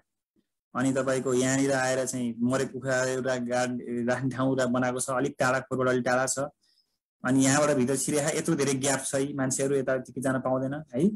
तपाईँको यहाँ भित्र छिर्नलाई यहाँ अब यहाँ फुड डिपहरू अथवा यहाँनिर राखेको हुन्छ। यहाँ आएर बल्ल चेन्जिङ रुम भनेको छ, यहाँ आएर कामदारहरू चाहिँ बाहिरबाट आउँछ भने यहाँ आएर सबै कपडाहरू नुहाइरहेको गरेर कपडाहरू चाहिँ तर बल्ल भित्र छिर्छ। यस्तो खालको सामान्यतया यो 4वटा तपाईँको नहोला, सानो एरिया होला, तर यसरी यो कम्पाउन्डिङ गरेको छ। हेर्नु यो चारैतिर यो कम्पाउन्डिङ यतिको कम्पाउन्डिङ गर्न सक्नुहुन्छ तपाईँहरूले। 4 टक्का लगाउनु पर्यो अनि त्यो यति सामान्य रूपमा अलिअलि गर्न सकिन्छ। अर्को एउटा नमुना हेर्नुहुन्छ भने चारतिरबाट कम्पाउन्डिङ गरेको छमा चाहिँ वाल नै लगाएको छ। हामीहरूले वाल लगाउनु परेन, तारजाली एटलिस्ट तारजाली भनी गरिदिनु पर्यो। यो एउटा कुनामा आएर एउटा डिस्पोजल पिट राखेको छ, एउटा कुनामा अघि मैले भनेको एउटा पिट यहाँ कुनामा ल्याएर राखेको छ। 2 खोर बीचको डिस्टेन्स यो के अरे दूरी बीचमा चाहिँ 40 फिटको देखाइएको छ। अनि यहाँ अभिलेखीकरण गर्दैछ। हेर्नु त यी अब भित्र आउने आगन्तुकहरू अभिलेखन गर्दैछ। यहाँ लेखिएको छ, यहाँ लेख्दैछ। यहाँ आउने मान्छेले यहाँ निष्क्रमणको औषधिहरू प्रयोग गर्दै स्प्रे गर्दैछ। यो गेटमा चाहिँ पिट फुड डिप बनाएको छ।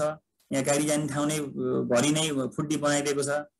अनि यहाँ जैविक सुरक्षाको क्षेत्र भनेर यहाँनिर चाहिँ जैविक सुरक्षा अपनाइएको छ भनेर लेखेको छ। यतातिर अनुमति यहाँ प्रवेश निषेध लेखेको छ। यति भइसकेपछि तपाईँको जो कोही त्यो तपाईँको खोरमा अथवा यो फार्मभित्र प्रवेश गर्न सकेन पाएन। सँगसँगै यहाँ चाहिँ फेरि खोरको नजिकै यहाँ खोरभित्र पनि 2टा गेट ढोका रहेछ। यो 2टामा चाहिँ तपाईँको फुड डिप बनाएको छ, चुना राखेको छ, फुड डिप बनाएको छ। र यतिको त तपाईँको यति धेरै पुरै नसके भने तारजारी गरेर एउटा सानो एउटा चाहिँ यो के भन्छ जैविक सुरक्षा अपनाइएको छ, प्रवेश निषेध लेखेर फुड डिप बनाउन सक्नुहुन्छ, औषधि स्प्रे गर्न सक्नुहुन्छ। यो यति गर्नुभयो भने तपाईँले धेरै रोगलाई चाहिँ तपाईँले तपाईँको कुखुरा फार्मको गेटमै तपाईँले निहित गर्न सक्नुहुन्छ। खोरमा अनिवार्य रूपमा नियमित पालना गर्नुपर्ने जैविक सुरक्षाका नियमहरू के हुन् त? खोरभित्र यो यी नियमहरू चाहिँ तपाईँले एकदम स्ट्रिक्टली एकदम यो लागू गर्नु पर्यो। एकदम यसलाई चाहिँ तपाईँले हेलचेक्रा गर्नु भएन। यति त गर्नै पर्यो। तपाईँले यतिको तालिम लिइसके पछाडि र तपाईँले त्यत्रो आफ्नो लगानी गरिसकेको ठाउँमा यी कुराहरू यी नियमहरूलाई तपाईँले पालना गर्नु भएन भने तपाईँ कहिले पनि सक्सेस हुनु हुँदैन। खोरभित्र काम गर्दा लगाउने जुत्ता चप्पल कपडा अलग गर्नु पर्दछ, अलग हुनु पर्दछ। सजिलो एकदम सजिलो उपाय भन्छु हैन। गर्मी सिजनमा अलिक गाह्रो होला तपाईँहरूलाई, तर पानी नलागिन्जेल अरू केही गर्न सक्नु हुँदैन, कपडाहरू छुट्टै गर्न सक्नु हुँदैन भने पनि तपाईँले खोरभित्र रेनकोट राख्नुहोस् न। एउटा माथिदेखि तल हुने रेनकोट राख्नुहोस्। चप्पल त छुट्टै हुने भने भयो, एउटा कम्बुट छुट्टै हुने भयो, तर रेनकोट राख्नुहोस्। भित्र छिर्दाखेरि रेनकोट लगाएर छिर्नुहोस्, बाहिर निस्किँदाखेरि रेनकोट चाहिँ खोरमै कुनै एउटा काटीमा झुडाउनुहोस्, बाहिर निस्किनुहोस्। अरू केही गर्न सकिन अरे एउटा रेनकोट त हामी यो गर्न सकियो नि त। रेनकोट त तपाईँको धुन पनि सजिलो, सुक्न पनि सजिलो होइन। तपाईँको उस्तै भएर यतिकै पानी तैरेर पनि सुकिदिन्छ। त्यो भएर रेनकोट राख्न सकिन्छ। अरू भएन भने रेनकोट राख्न सकिन्छ सामान्य खालको। अथवा तपाईँको पानी जस्तो अब पानी छेक्ने खालको रेनकोट कुनै त लामो टाइम भइसकेपछि पानी छेक्दैन, यस्तो खालको के युज गर्ने। अब अर्को भनेर हामीले चाहिँ बाइकमा हेर्दा अर्कै रेनकोट युज गर्छौँ, तर त्यो फालिरहेका हुन्छन् के पानी छिर्ने रेनकोट फालिरहेको हुन्छ। तर पानी छिर्ने रेनकोट त तपाईँले खोरमा चाहिँ यस्तै अलग कपडाको रूपमा प्रयोग गर्न सक्नुभयो नि त। त्यसलाई चाहिँ ध्यान दिनु पर्यो। सकेसम्म खोरमा काम गर्दा हातमा पन्जा र मुखमा मास्क लगाउनु पर्छ। जसरी अहिले हामीले कोरोनाको केसमा चाहिँ हातमा पन्जा र मुखमा मास्क लगाएर हिँडेका हुन्छौँ। धेरै जसो रोगहरू जुनोटिक डिजिज हुन्छन्, अहिले कोरोना छ पछि अरू कुनै रोग होला, मानव बर्ड फ्लू पनि त तपाईँको मान्छेमा सर्ने चान्सेस धेरै हुन्छ नि त। हामीले चाहिँ खोरभित्र काम गर्दाखेरि मास्क र पन्जा लगाएर काम गऱ्यौँ भने त पन्जा पनि तपाईँको यो एकचोटि युज गर्ने खालको डिस्पोजेबल पन्जा होइन, अर्को खालको पन्जा पाइन्छ, त्यो युज गरेर काम गर्नुभयो भने तपाईँ आफू पनि सेफ हुनुभयो, कुखुरालाई पनि सेफ गराउनु भयो। तसर्थ यसमा ध्यान दिनु होला। खोर छिर्नु अगाडि फुट डिप अथवा फुट बाथमा खुट्टा चोबेर मात्र छिर्नु पर्दछ। यो बनाउनु पर्यो। अब तपाईँको बनाउनु भएन भने एउटा अघि देखाएमा चित्र बाटामा बनाउनु पर्यो। त्यो भइसक्यो, त्यसरी गर्नुभयो भने तपाईँले भित्र रोग ल्याउनु हुँदैन। मासु पसल अथवा अन्य कुखुरा फार्ममा गएको भए नुहाएर र सम्पूर्ण कपडा फेरेर मात्र खोरमा छिर्नु होला। मासु पसल गइसकेपछि एकदम विशेषतः मासु पसल, भेटनेरी पसल र यो ल्याबमा गइसके पछाडि चाहिँ तपाईँ घरमा आइसके पछाडि सकेसम्म नुहाउनु होला। होइन भने त्यो त्यहाँ तपाईँले प्रयोग गरेका कपडा, त्यहाँनिर प्रयोग गरेका कपडा पनि धोइहाल्नुहोस् होइन, त्यो छुट्टै राखिहाल्नुहोस् र त्यसको निसङ्क्रमण गरेर अरू कपडा लगाएर मात्र खोरभित्र छिर्नु होला। यो एकदम गहन कुरा हो। यो तपाईँले यदि यो कुरामा अब तपाईँको यदि हतार हुन्छ भने त कुखुरा मरेकोलाई हतार हुन्छ। तपाईँले धेरै मोर्टालिटी गएको छैन, अलिअलि कुखुरा मर्दाखेरि भेटनेरीमा जानुभयो, ल्याबमा जानुभयो, कतै जानुभयो, अथवा मासु पकाउन गएर आउँदाखेरि यदि सामान्य रूपमा तपाईँ मानेर भित्र छिर्नुभयो भने त्यहाँ धेरै खालको रोगहरू तपाईँ भित्राउन सक्नुहुन्छ। लागेको रोग बाहेक अरू रोग पनि भित्राउन सक्छ। त्यसर्थ यसमा ध्यान दिनु होला। मरेका कुखुरा डिस्पोजल पिटमा मात्र गाड्ने, अघि भनिसके। समयानुकूल खोप तालिका अनुसार खोप लगाउने। बजारमा गइसकेको कुखुरा पुनः खोरमा फिर्ता नल्याउने। अहिले त त्यति भ्याइँदैन, पाइँदैन। पहिला चाहिँ अलिक रेट कम हुँदाखेरि लियर्सको केसमा बजारमा रेट एकदम कम भयो, अन्डाको रेट छैन, त्यस्तोमा तपाईँको के हुन्छ भन्दाखेरि कुखुरा चाहिँ गाडीमा हाल्यो, हाट बजारमा अथवा त्यसै मान्छे मानवबस्ती भट्टामा लग्यो, जति बिक्री हुन्छ बेच्यो, त्यसपछि फेरि ल्यायो कुखुरा, फेरि खोरमै घुल्यो। त्यो गर्दाखेरि पनि रोग भित्राउन सकिन्छ फेरि वापस आफ्नो खोरमा। यसमा ध्यान दिनु पर्यो। व्यावसायिक रूपमा कुखुरा पालन गरेको खोर ठाउँमा अन्य लोकल जातका छाडेर पाल्ने कुखुरा पाल्नु भएन, यो बुझ्नु पर्यो। हालसालै एउटा उदाहरण दिन्छु। कुनै एउटा फार्ममा चाहिँ कुनै एकजना हाम्रो फार्मको ओनरले आफ्नो लेयर्स फार्ममा चाहिँ बाहिरबाट कुनै लोकल कुखुरा ल्याएर पाल्नुभयो। लोकल कुखुरा ल्याएर पालिसकेपछि त्यहाँ चाहिँ रोग फैलियो। त्यो लोकल कुखुरा चाहिँ तपाईँको झापाउलाई चाहिँ रोग लागेको थिएन, तर ऊ क्यारियरको रूपमा काम गर्यो लोकल कुखुराले र ल्याएर यता रोग सारिदियो। त्यही भएर यो कुरामा चाहिँ तपाईँलाई अब लोकल कुखुराको मासु खान मनलाई ल्याउनु भयो, तर आफ्नो खोरको त्यो वरिपरि छोड्नु भएन नि त। त्यो गर्नाले तपाईँको पुरै खोरमा रोग आयो र कुखुरा सकियो। तसर्थ यो सानो भुलले ठुलो क्षति हुन सक्छ, विचार पुर्याउनु पर्यो। जङ्गली जनावर, चराचुरुङ्गी, किरा फट्याङ्ग्रा तथा मुसा कुखुराको खोरबाट सकेसम्म टाढा राख्नु पर्यो, अघि भनिसक्यो। खोरभित्र जानु पूर्व र खोरको काम पछि अनिवार्य हात धुने। समय समयमा भिरुकन जस्ता निसङ्क्रमणका औषधिहरू खोरभित्र स्प्रे गर्ने। जुन औषधिहरू चाहिँ कुखुरा भएको बेला नि स्प्रे गर्न मिल्छ, त्यस्ता औषधिहरू टाइममा स्प्रे गर्दा राम्रो हुन्छ। ठुलो कुखुराको अनुगमन गरेपछि कदापि सानो चल्ला अनुगमन नगर्ने। पहिला सानो चल्ला, 1-2 कुखुरा पाल्नु भयो, कुनै एउटा 35-40 दिनको अथवा अलिक बढीको भयो र भर्खर 1 हप्ताको चल्ला पाल्नु भयो भने पहिला चल्लालाई हेरेर मात्र ठुलो कुखुरालाई हेर्न जानु पर्यो। उल्टो गर्नुभयो भने ठुलोबाट सानोमा रोग एकदम छिटो सार्नुहुन्छ तपाईँले। फार्म भ्रमण गर्ने प्रत्येक आगन्तुकको अभिलेख राख्नु पर्दछ। अब जैविक सुरक्षामा भ्याक्सिनको महत्त्व के त? भ्याक्सिन मैले टाइममा भ्याक्सिन भने, म धेरै भ्याक्सिन चाहिँ गरेको थिएन। यसको भ्याक्सिनको महत्त्व चाहिँ के छ त जैविक सुरक्षामा? भ्याक्सिन जैविक सुरक्षाको एउटा अभिन्न अङ्ग हो, छुटाउन नसकिने अङ्ग हो। किनकि भ्याक्सिन जैविक सुरक्षाको परिभाषा अनुरूप रोग लाग्नु अगावै अपनाइने सुरक्षात्मक योजनाको एउटा विधि हो। तसर्थ भ्याक्सिन चाहिँ अभिन्न अङ्ग हो जैविक सुरक्षाको। खोपले शरीरभित्र रोग लाग्नु पूर्व नै सो रोगसँग लड्ने तत्त्वहरू एन्टिबडिज उत्पादन गर्दछ। भ्याक्सिन दिँदाखेरि अब भ्याक्सिन दिएको छ होइन, तपाईँको भ्याक्सिन दिँदै पनि मेरोमा त रोग फैलियो भन्ने धेरै ठाउँ सुनिन्छ क्या। तर तपाईँको त्यहाँ काहीँ न काहीँ लापरवाही, काहीँ न काहीँ एउटा लुप होल्स भएको हुन्छ, त्यसले गर्दाखेरि रोग देखेको हुन्छ। के हुन्छ त यसमा ध्यान दिने कुराहरू चाहिँ उचित उमेरमा तथा समयमा सम्भावित रोगको संक्रमण तथा फैलावटलाई मध्यनजर गरी पशु चिकित्सकको सल्लाह अनुसार खोप तालिका अनुसार लगाउने। तालिका बाहेक जस्तो तपाईँहरूले अहिले चलाइरहेको तालिका बाहेक कुनै बेला चाहिँ कुनै रोग फैलिएको छ भने त्यसलाई आधार मानेर पनि तपाईँले भ्याक्सिन लगाउन अथवा चलाउनु पर्ने हुन्छ। त्यो पनि तपाईँले देखाउने पशु चिकित्सकको सल्लाह अनुसार गर्नु पर्यो। खोपको भण्डारण तथा ओसार पसार आवश्यक मापदण्ड तथा खोप उत्पादनकर्ताले दिएको निर्देशन अनुसार भएन भएको विचार पुर्याउनु पर्यो। अब खोप तपाईँको मानव अब भ्याक्सिन उत्पादनकर्ताले चाहिँ 2 डिग्री सेल्सियसमा चाहिँ भ्याक्सिन के भन्छ राख्नुहोस् भनेर लेखेको हुन्छ, हामीले चाहिँ डिप फ्रिजमा गएर फ्रिज गरिदिन्छौँ। त्यो भयो भने तपाईँको त्यो भ्याक्सिनले काम गर्ने उसको जुन जति क्षमता हो त्योमा त पक्कै नै ह्रास आउँछ। तसर्थ त्यहाँ लेखिएको कति डिग्रीमा राख्ने भनेर लेखेको छ भने त्यही अनुसार राख्नु पर्यो। 2 डिग्रीमा छ भने तपाईँको डिप फ्रिजमा राख्नु भएन, तलपट्टि फ्रिजको तलपट्टिको भागमा राख्नु पर्यो। यस्ता कुराहरूले पनि ठुलो महत्त्व राखेको छ। रोग लागिसकेपछि खोप दिनु हुँदैन। अब हामी चाहिँ रोग लागिसक्यो अनि खोप अब के खोप लगाउने भनेर गर्छौँ होइन। त्यो गर्दाखेरि पनि झन बढी संक्रमण फैलिने अथवा झन बढी असर गर्न सक्छ। कुखुरालाई कुनै प्रकारको तनाव भएको समयमा भ्याक्सिन दिनु, स्ट्रेस भएको बेला भ्याक्सिन लगाउँदाखेरि त्यही भ्याक्सिनले गर्दाखेरि रोग फैलिन सक्छ।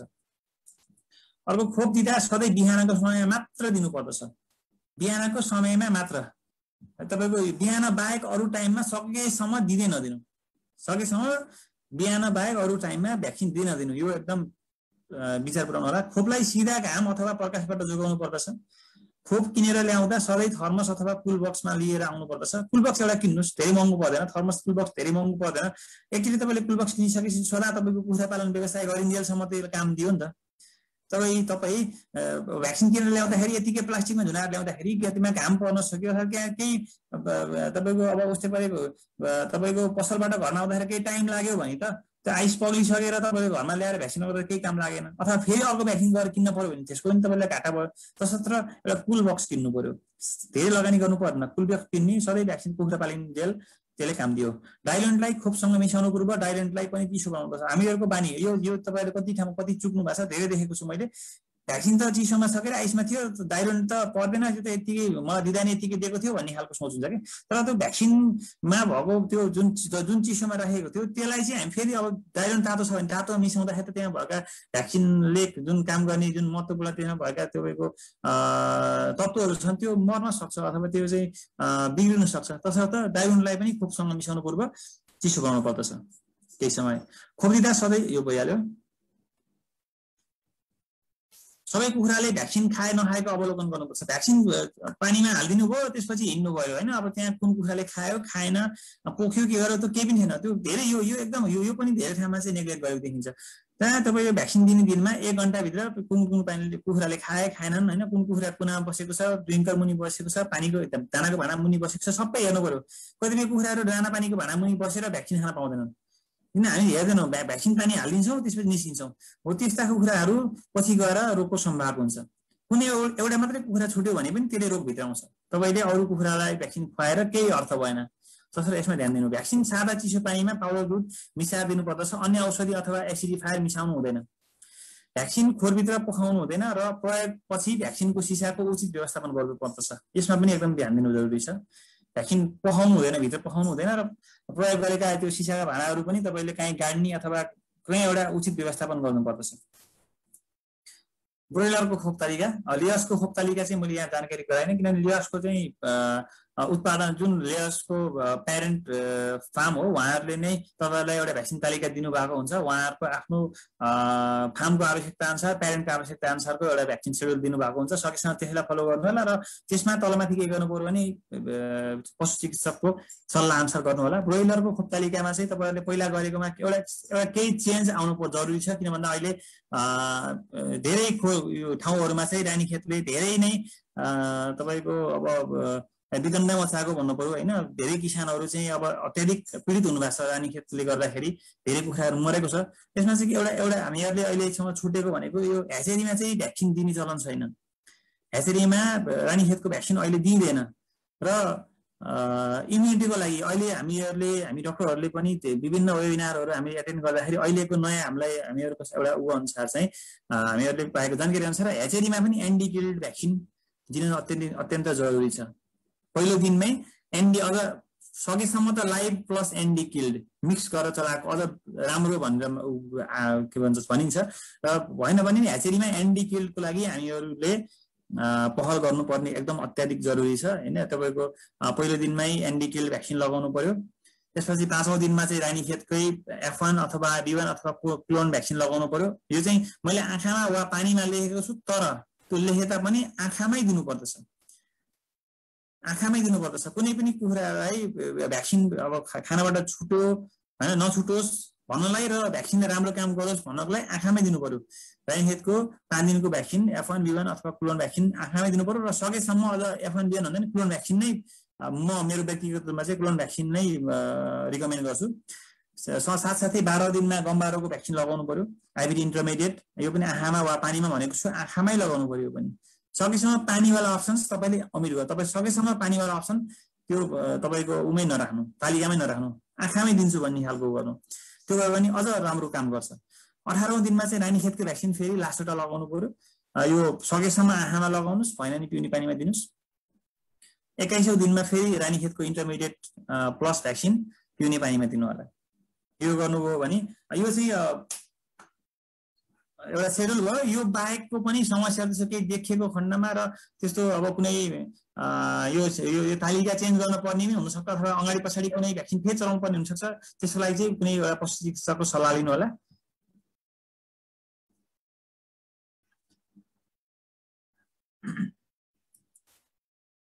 अब हेर्नु यो हामीले जैविक सुरक्षामा व्यवस्था भएका पाटाहरू हुनेहरू पाइपलाइनको ल्याउ बायोफिल्म भन्छ।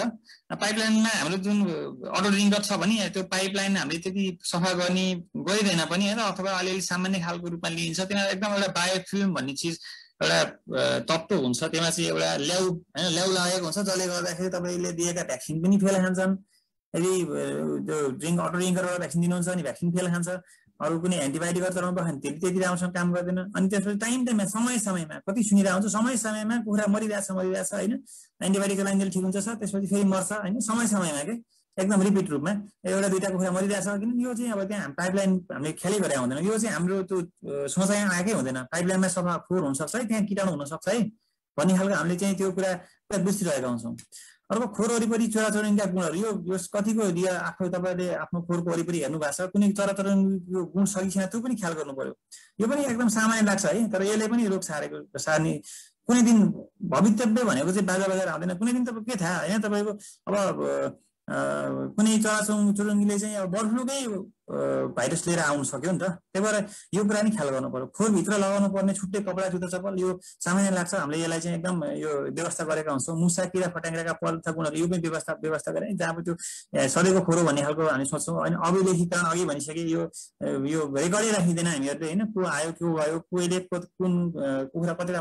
अब अरू तपाईँ हामीहरूले हाम्रो खोरमा कतिवटा कुखुरा मरेको पनि रेकर्ड राख्दैनौँ क्या, अथवा कुन समयमा तपाईँले सधैँ प्रत्येक लटको रेकर्ड राख्नुको पनि कुन समयमा कुन रोग फैलिनु रहेछ भन्ने खालको पनि तपाईँले एउटा आफैले एउटा प्लानिङ गर्न सक्नुहुन्छ र त्योसँग तपाईँले बस्ने उपायहरू पहिले अपनाउन सक्नुहुन्छ। अभिलेख राख्नु पर्यो, बाह्य मानिसको आवाज जातलाई रोक्नु पर्यो, भ्याक्सिन लगाउँदा अघि भनेका कमी कमजोरीहरूलाई चाहिँ तपाईँले परिपूर्ति गर्नु पर्यो। पाइपलाइन अघि बायोफिल्म भने मैले है, यो चाहिँ एउटा सामान्य एउटा एक्स्ट्रा एउटा थपेको छ मैले। पाइपलाइन त अब चित्रमा देखाएको छ तपाईँको यो कुनै एउटा कुखुरा खोरको पाइपलाइन भित्रपट्टिको यो फोहोर हो, ल्याउ हो, हेर्नु त यस्तोसम्म हुन्छ, सफा गरिएन लामो टाइमसम्म यस्तो हुन्छ। र यसमा चाहिँ तलपट्टि चित्रमा देखाएको छ एउटा यो ब्याक्टेरियल एट्याचमेन्ट, यो बायोफिल्ममा चाहिँ यो ल्याउमा ब्याक्टेरिया गएर टाँसिने ठाउँ हुन्छ। तपाईँको त्यो टाँसिँदै भित्रभित्र ब्याक्टेरियाहरू टाँसेर त्यहाँ भित्रभित्र त्यो ब्याक्टेरिया ग्रोथ भइरहेको छ, बढिरहेको हुन्छ। र बाहिरपट्टिबाट चाहिँ तपाईँ जुन औषधिहरू चलाए पनि बाहिरपट्टि एउटा लेयर बनिन्छ, जसले गर्दाखेरि त्यो भित्रको ब्याक्टेरिया एन्टिबायोटिक चलाए पनि त्यो भित्रपट्टि ब्याक्टेरियाले केही पनि हुँदैन। एउटा लेयर बनेको हुन्छ, त्यहाँ त्यो ल्याउको एउटा लेयर बनेको हुन्छ, भित्र ब्याक्टेरिया एकदम सेफ हुन्छ। तपाईँले चलाएको औषधिले त्यसलाई केही गरेको नै हुँदैन। यसमा देख्न सक्नुहुन्छ ब्याक्टेरिया यहाँ हेर्नु, यहाँ चाहिँ जीवाणुहरू मजाले यो सुरुमा आएर टाँसियो, त्यो ल्याउमा टाँसियो, त्यसपछि भित्र अब आइसके पछाडि अब जीवाणुहरू त पुरा एकदम बढ्छ, उसलाई आफ्नो आफ्नो अब राम्रो एउटा वातावरण पायो भने एकदम बढ्छ, ग्रोथ हुन्छ, धेरै निस्कियो। त्यस पछाडि जब एउटा उचित समय उसले पाउँछ त्यसपछि अब निस्किन्छ बाहिर। निस्किसके पछाडि तपाईँको खोरमा गएर तपाईँ अब पानी सफा हुन्छ, अघि मैले भने नि सधैँ खाने पिउने पानीमा यस्तो खालको पाइपलाइनमा यस्तो खालको तपाईँको जीवाणुहरू विषालुहरू भयो भने त तपाईँले एन्टिबायोटिक अथवा कुनै पनि एउटा एसिडिफायर नचलाएको बेलामा त्यस्तो कुनै एउटा अथवा तपाईँको कुखुरा चाहिँ इम्युनिटी कम भएको बेलामा यो ब्याक्टेरिया यो भाइरसले त तपाईँको एकदम एट्याक गर्छ र कुखुरामा धेरै समस्या देखिन सक्छ। यो कुरा तपाईँ हामीले एकदम नर्मल रूपमा लिएको हुन्छ, यसले पनि असर गराउँछ। हामी जैविक सुरक्षामा कहाँ चुकेका रहेछौँ त? महत्त्व थाहा हुँदाहुँदै व्यवस्था गर्नु। थाहा छ जैविक सुरक्षा एकदम महत्त्वपूर्ण छ है। यस्ता यो अहिलेको जस्तो तपाईँले वेबिनारहरू अथवा तालिमहरू होइन, प्रत्यक्ष रूपमा तालिमहरू कति लिनुभयो? प्रत्येक तालिमहरूमा जैविक सुरक्षाको बारेमा तपाईँहरूलाई पढाइन्छ, भोगाइन्छ, यस्ता नियमहरू सिकाइन्छ, तर तपाईँहरूले लागू गर्नु हुँदैन। 2 दिन तपाईँले जुत्ता चप्पल छुट्टै गर्नुहुन्छ, तर तेस्रो दिनदेखि कसले यो झन्झट के भन्छ यो झन्झट बोकिराखोस् भनेर हामीले चाहिँ एकदम व्यवस्था गरिन्छ। एकदम ठुलो भुल र यसमा चाहिँ सजग हुनु जरुरी छ। एकै ठाउँमा विभिन्न उमेर समूहको कुखुरा एउटा व्यवस्थापन बिना भ्याक्सिन पाल्नु होइन, यो पनि एउटा हामी चुकेका रहेछौँ। ब्रोइलर तथा लेयर्स पाल्दै लोकल कुखुरा पाल्ने सोखमा खुल्ला रूपमा लोकल कुखुरा छोडेर पाल्नु, अब यो पनि हामी चुकेका रहेछौँ है। यस्ता कुराहरूले गर्दाखेरि हामी जैविक सुरक्षा चाहिँ हामी आफै रोग चाहिँ हामी आफै निम्त्याइरहेका रहेछौँ। संक्षेपमा जैविक सुरक्षाका आवश्यकताहरू के रहेछन् त? तपाईँहरूले अब कुनै एकजना पार्टिसिपेन्ट्सले समय रहेको खण्डमा चाहिँ हाम्रो आयोजक डाक्टर साहबले कसै गरेर जानकारी दिनुहुन्छ होला सायद है। यति भन्दै धन्यवाद। अब मोटामोटी मैले कभर गर्न सक्ने यति कभर गरेको छु। यसमा केही थपथाप भए डाक्टर साहबहरूले पनि तपाईँहरूलाई केही जानकारी थप्नुहुन्छ होला। डाक्टर साहब हुन्छ। डाक्टर हरि अधिकारीलाई म धेरै धेरै धन्यवाद दिन चाहन्छु। सर्वप्रथम त आफ्नो व्यस्त समय बावजुद हाम्रो निमन्त्रणालाई स्वीकार गरेर साना तथा मझौला किसान वर्गलाई जुन हामीले यो वेबिनार सिरिज लक्षित गरेका थियौँ, यसमा पनि एकदमै महत्त्वपूर्ण टपिक यो जैविक सुरक्षा भन्ने चाहिँ विषयमा चाहिँ आफ्नो प्रस्तुति दिनलाई समय निकाल्नु भएकोमा, यति कष्ट गरिदिनु भएकोमा चाहिँ डाक्टर साहबलाई मुरी धन्यवाद दिन चाहन्छु। र अर्को कुरो, डाक्टर साहबले जुन प्रस्तुति दिनुभयो साह्रै नै तपाईँको हेर्नुहोस् जैविक सुरक्षा चाहिँ यति चाहिँ तपाईँको चाहिँ संवेदनशील छ होइन, यति चाहिँ विशाल छ है यो पाटो यो पक्ष होइन। जैविक सुरक्षाको विषयमा मात्रै हामीले चाहिँ एक दिनभरि पनि कुराकानी गर्न सक्छौँ होइन। तर ठ्याक्कै साना तथा हाम्रो चाहिँ मझौला किसानहरू जुन चाहिँ नेपालका अधिकांश किसानहरूको चाहिँ साइज रहेको छ होइन, उहाँहरूले प्र्याक्टिकल्ली आफ्नो खोरमा लागू गर्न सक्ने कुराहरूलाई मात्र टपक्क टिपेर है चित्रसहित र एकदम सजिलो भाषामा जुन प्रस्तुति दिनुभयो डाक्टर साहबले, यसको लागि पनि म डाक्टर साहबलाई धेरै धेरै धन्यवाद दिन चाहन्छु, हृदयदेखि धन्यवाद दिन चाहन्छु। अब हामी यसपछि चाहिँ प्रश्न उत्तर सेसनमा लाग्न चाहन्छौँ। प्रश्न उत्तर सेसनको एकजना साथीले हात उठाउनु भएको छ। सर्वप्रथम चाहिँ म च्याट बक्समा भएको प्रश्नहरूलाई लिएर चाहिँ डाक्टर साहबलाई सहयोग गर्न चाहन्छु है। सुरज भण्डारी सरले चाहिँ आजको मिटिङको स्लाइडहरू चाहिँ पाउन सकिन्छ भनेर राख्नु भएको छ। यो कुरो चाहिँ अघिल्लो चाहिँ भागमा पनि उठेको थियो भण्डारी सर। हाम्रो चाहिँ यो जुन प्रस्तुति छ, आजको प्रस्तुति हाम्रो फेसबुक पेजमा है vetnepal.com को चाहिँ फेसबुक पेजमा लाइभ अहिले चलिरहेको छ। तपाईँले युट्युबमा जानुभयो भने पनि भेटनेपाल सर्च गर्नुहोस्, युट्युबमा पनि तपाईँले चाहिँ भिडियो चाहिँ भेटाउन सक्नुहुन्छ। त्यो भिडियो तपाईँले आफूले डाउनलोड गर्न सक्नुहुन्छ, राख्न सक्नुहुन्छ है।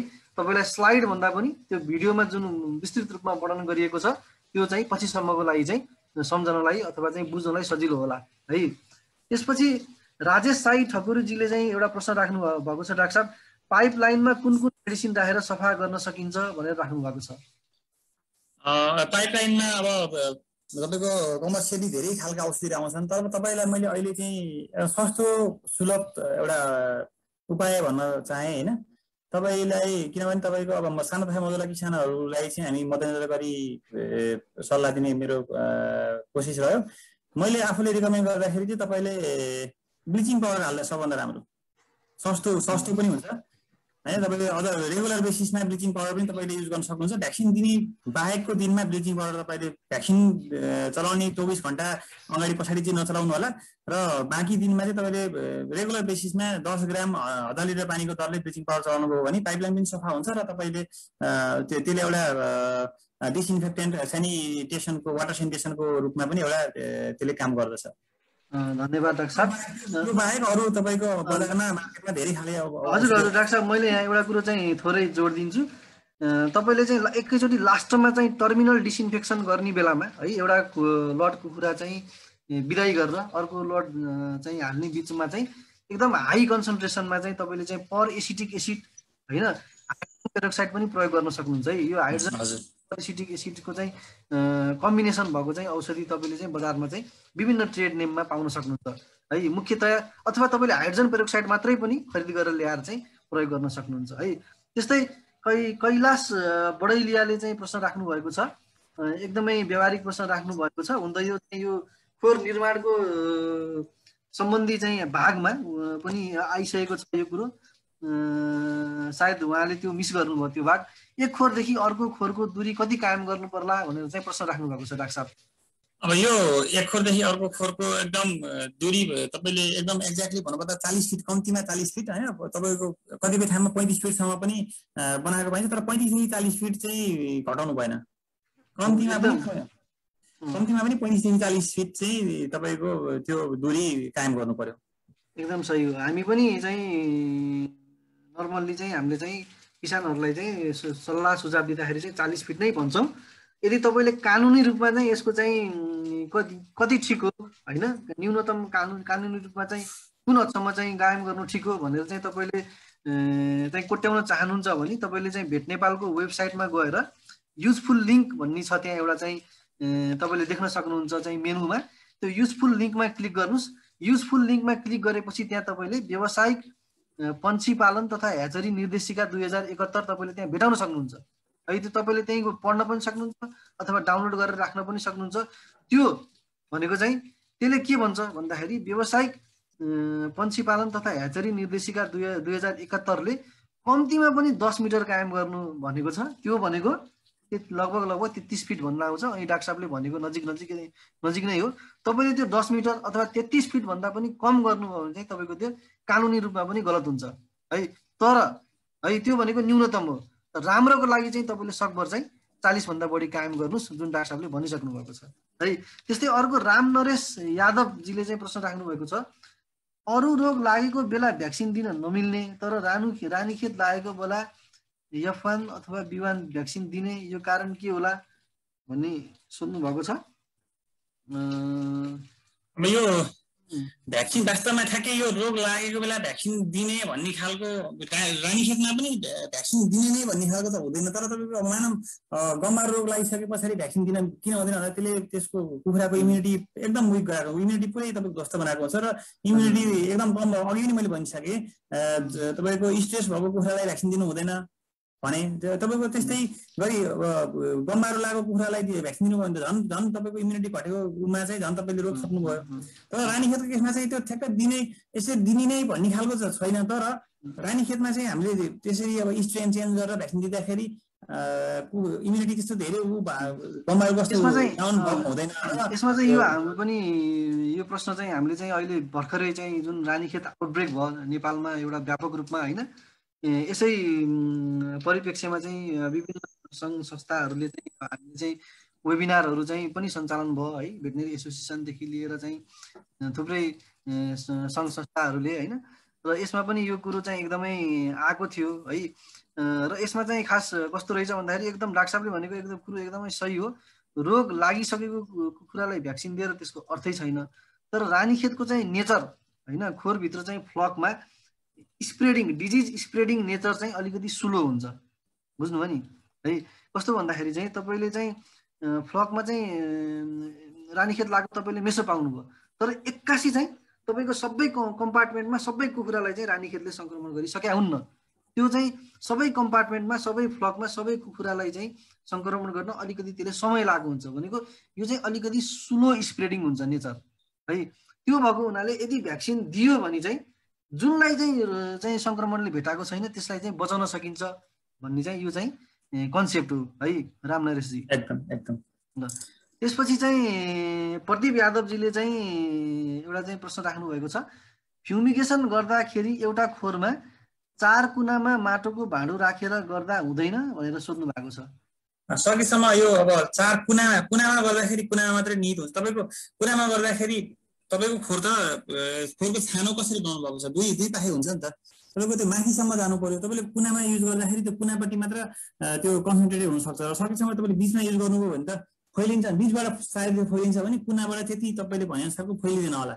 तसर्थ बीचमा सकेसम्म बीचमा राखेर फुमिगेसन गर्नुभयो भने यसले हाम्रो यो फुमिगेसनको अर्थ के भन्दाखेरि खोरको सम्पूर्ण कुना काप्चीहरूमा भएका भाइरस अथवा तपाईँको ब्याक्टेरियाका स्पोर यिनीहरू मरौँ भन्ने हो। तपाईँले कुना काप्ची त्यो 4 कुनामा राख्दाखेरि सबै ठाउँ नपुग्न सक्छ। तसर्थ खोरको 4 कुना भन्दा पनि तपाईँको खोरको लम्बाइ अनुसार होइन प्रति 10 मिटरमा राख्नुभयो भने अलिक सबै ठाउँमा पुग्ने खालको त्यो धुवा चाहिँ सबै कुना काप्चीमा पुग्न सक्छ भन्ने जस्तो लाग्छ मलाई चाहिँ। यो कुना काप्ची भन्दा बिचमै राख्दा राम्रो हुन्छ।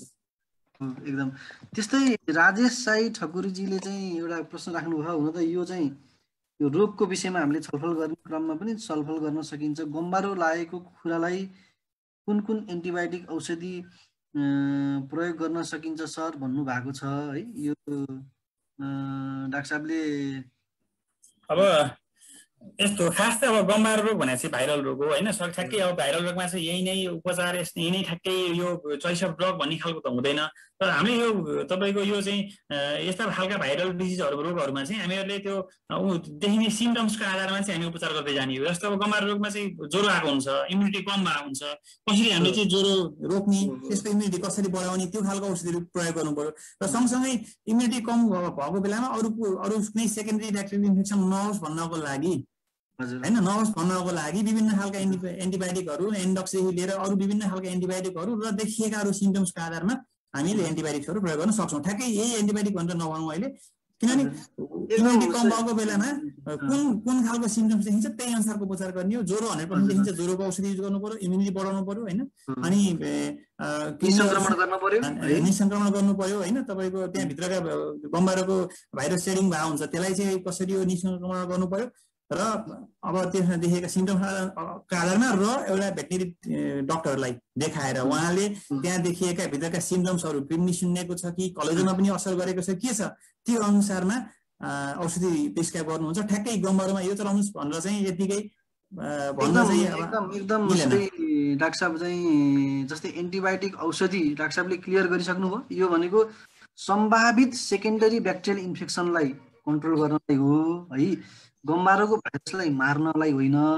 सबैभन्दा उपयुक्त के हुन्छ भन्दाखेरि सम्बन्धित लोकल ठाउँमा लोकल भेटरिनेरियनको हुनुहुन्छ होइन, उहाँलाई ज्ञान हुन्छ नि त। त्यहाँको लोकल भेटरिनेरियनलाई चाहिँ त्यो क्षेत्रमा चाहिँ ब्याक्टेरिया कुन ब्याक्टेरिया बढी प्रिभेलेन्ट छ र कुन एन्टिबायोटिक बढी चाहिँ सेन्सिटिभ छ भन्ने थाहा हुन्छ है। त्यही भएर यो एन्टिबायोटिकको छनौट गर्दाखेरि चाहिँ सेकेन्डरी ब्याक्टेरियल इन्फेक्सनको लागि जुन छनौट गरिन्छ त्यो ठाउँमा प्र्याक्टिस गर्ने लोकल भेटरिनेरियनबाट चाहिँ सल्लाह लिँदाखेरि उपयुक्त होला भन्ने मलाई लाग्छ। त्यस्तै अब अहिले च्याट बक्समा चाहिँ सबै प्रश्नहरू चाहिँ लगभग सकियो। कोही साथीहरू एकजना साथीले चाहिँ यो मोबाइल डिभाइसको नाम आएको छ, नाम आएको छैन, उहाँको रियल नाम चाहिँ हात उठाउनु भएको छ, उहाँले चाहिँ कृपया अनम्युट गरेर आफ्नो भोइसबाट प्रश्न राख्दा हुन्छ है।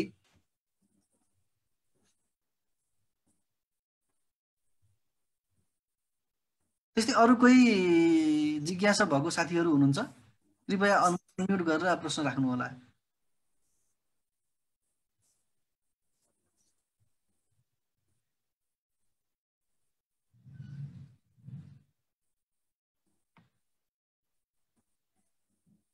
लगभग प्रश्न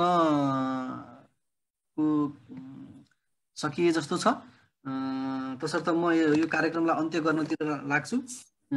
एकचोटि फेरि पनि अन्त्यमा जाँदा जाँदै म सबै सहभागी किसान दाजुभाइ दिदीबहिनीहरूलाई चाहिँ धन्यवाद दिन पर्छु। धैर्यताका साथ यदि 1 घन्टा करिब 1.5 घन्टाभन्दा बढी भइसक्यो चाहिँ हामीसँग जोडिनु भयो है, यसको लागि सबै चाहिँ सहभागी साथीहरूलाई धन्यवाद। त्यस्तै last but not the least आजको चाहिँ विशेषज्ञ प्रस्तोता डाक्टर हरि अधिकारी आफ्नो अत्यन्त व्यस्त समय बावजुद पनि है किसानहरूसँग चाहिँ आफ्नो ज्ञान साट्नलाई जसरी हामीसँग चाहिँ जोडिन आउनुभयो त्यसको लागि धन्यवाद। त्यस्तै चाहिँ यो चाहिँ एउटा सेन्सिटिभ टपिकमा साना तथा मझौला किसानहरूले प्र्याक्टिकल्ली है जैविक सुरक्षालाई प्र्याक्टिकल्ली चाहिँ कसरी अपनाउन सक्नुहुन्छ भन्ने विषयलाई एउटा चाहिँ व्यावहारिक विषयहरूलाई मात्र चाहिँ टपक्क टिपेर ल्याएर चित्रसहित एउटा सरल भाषामा चाहिँ जुन किसिमले चाहिँ व्याख्या गरिदिनु भयो त्यसको लागि चाहिँ डाक्टर साहब डाक्टर हरि अधिकारीलाई धेरै धेरै धन्यवाद दिँदै आजको यस किसानको लागि निशुल्क कुखुरा पालन वेबिनार चाहिँ अन्त्य भएको वेबिनारको चाहिँ यस भाग चाहिँ अन्त्य भएको घोषणा गर्दछु र यो साथसाथै जाँदै अबको नेक्स्ट भाग है अबको चाहिँ अर्को भाग चाहिँ 18 गते असारको 18 गते छ। त्यसको विषयवस्तु रहेको छ कुखुरा पालनमा स्वोत्तर व्यवस्थापन र त्यसको विशेषज्ञ प्रस्तुता हुनुहुन्छ डाक्टर शिव भुषाल। यति भन्दै आज चाहिँ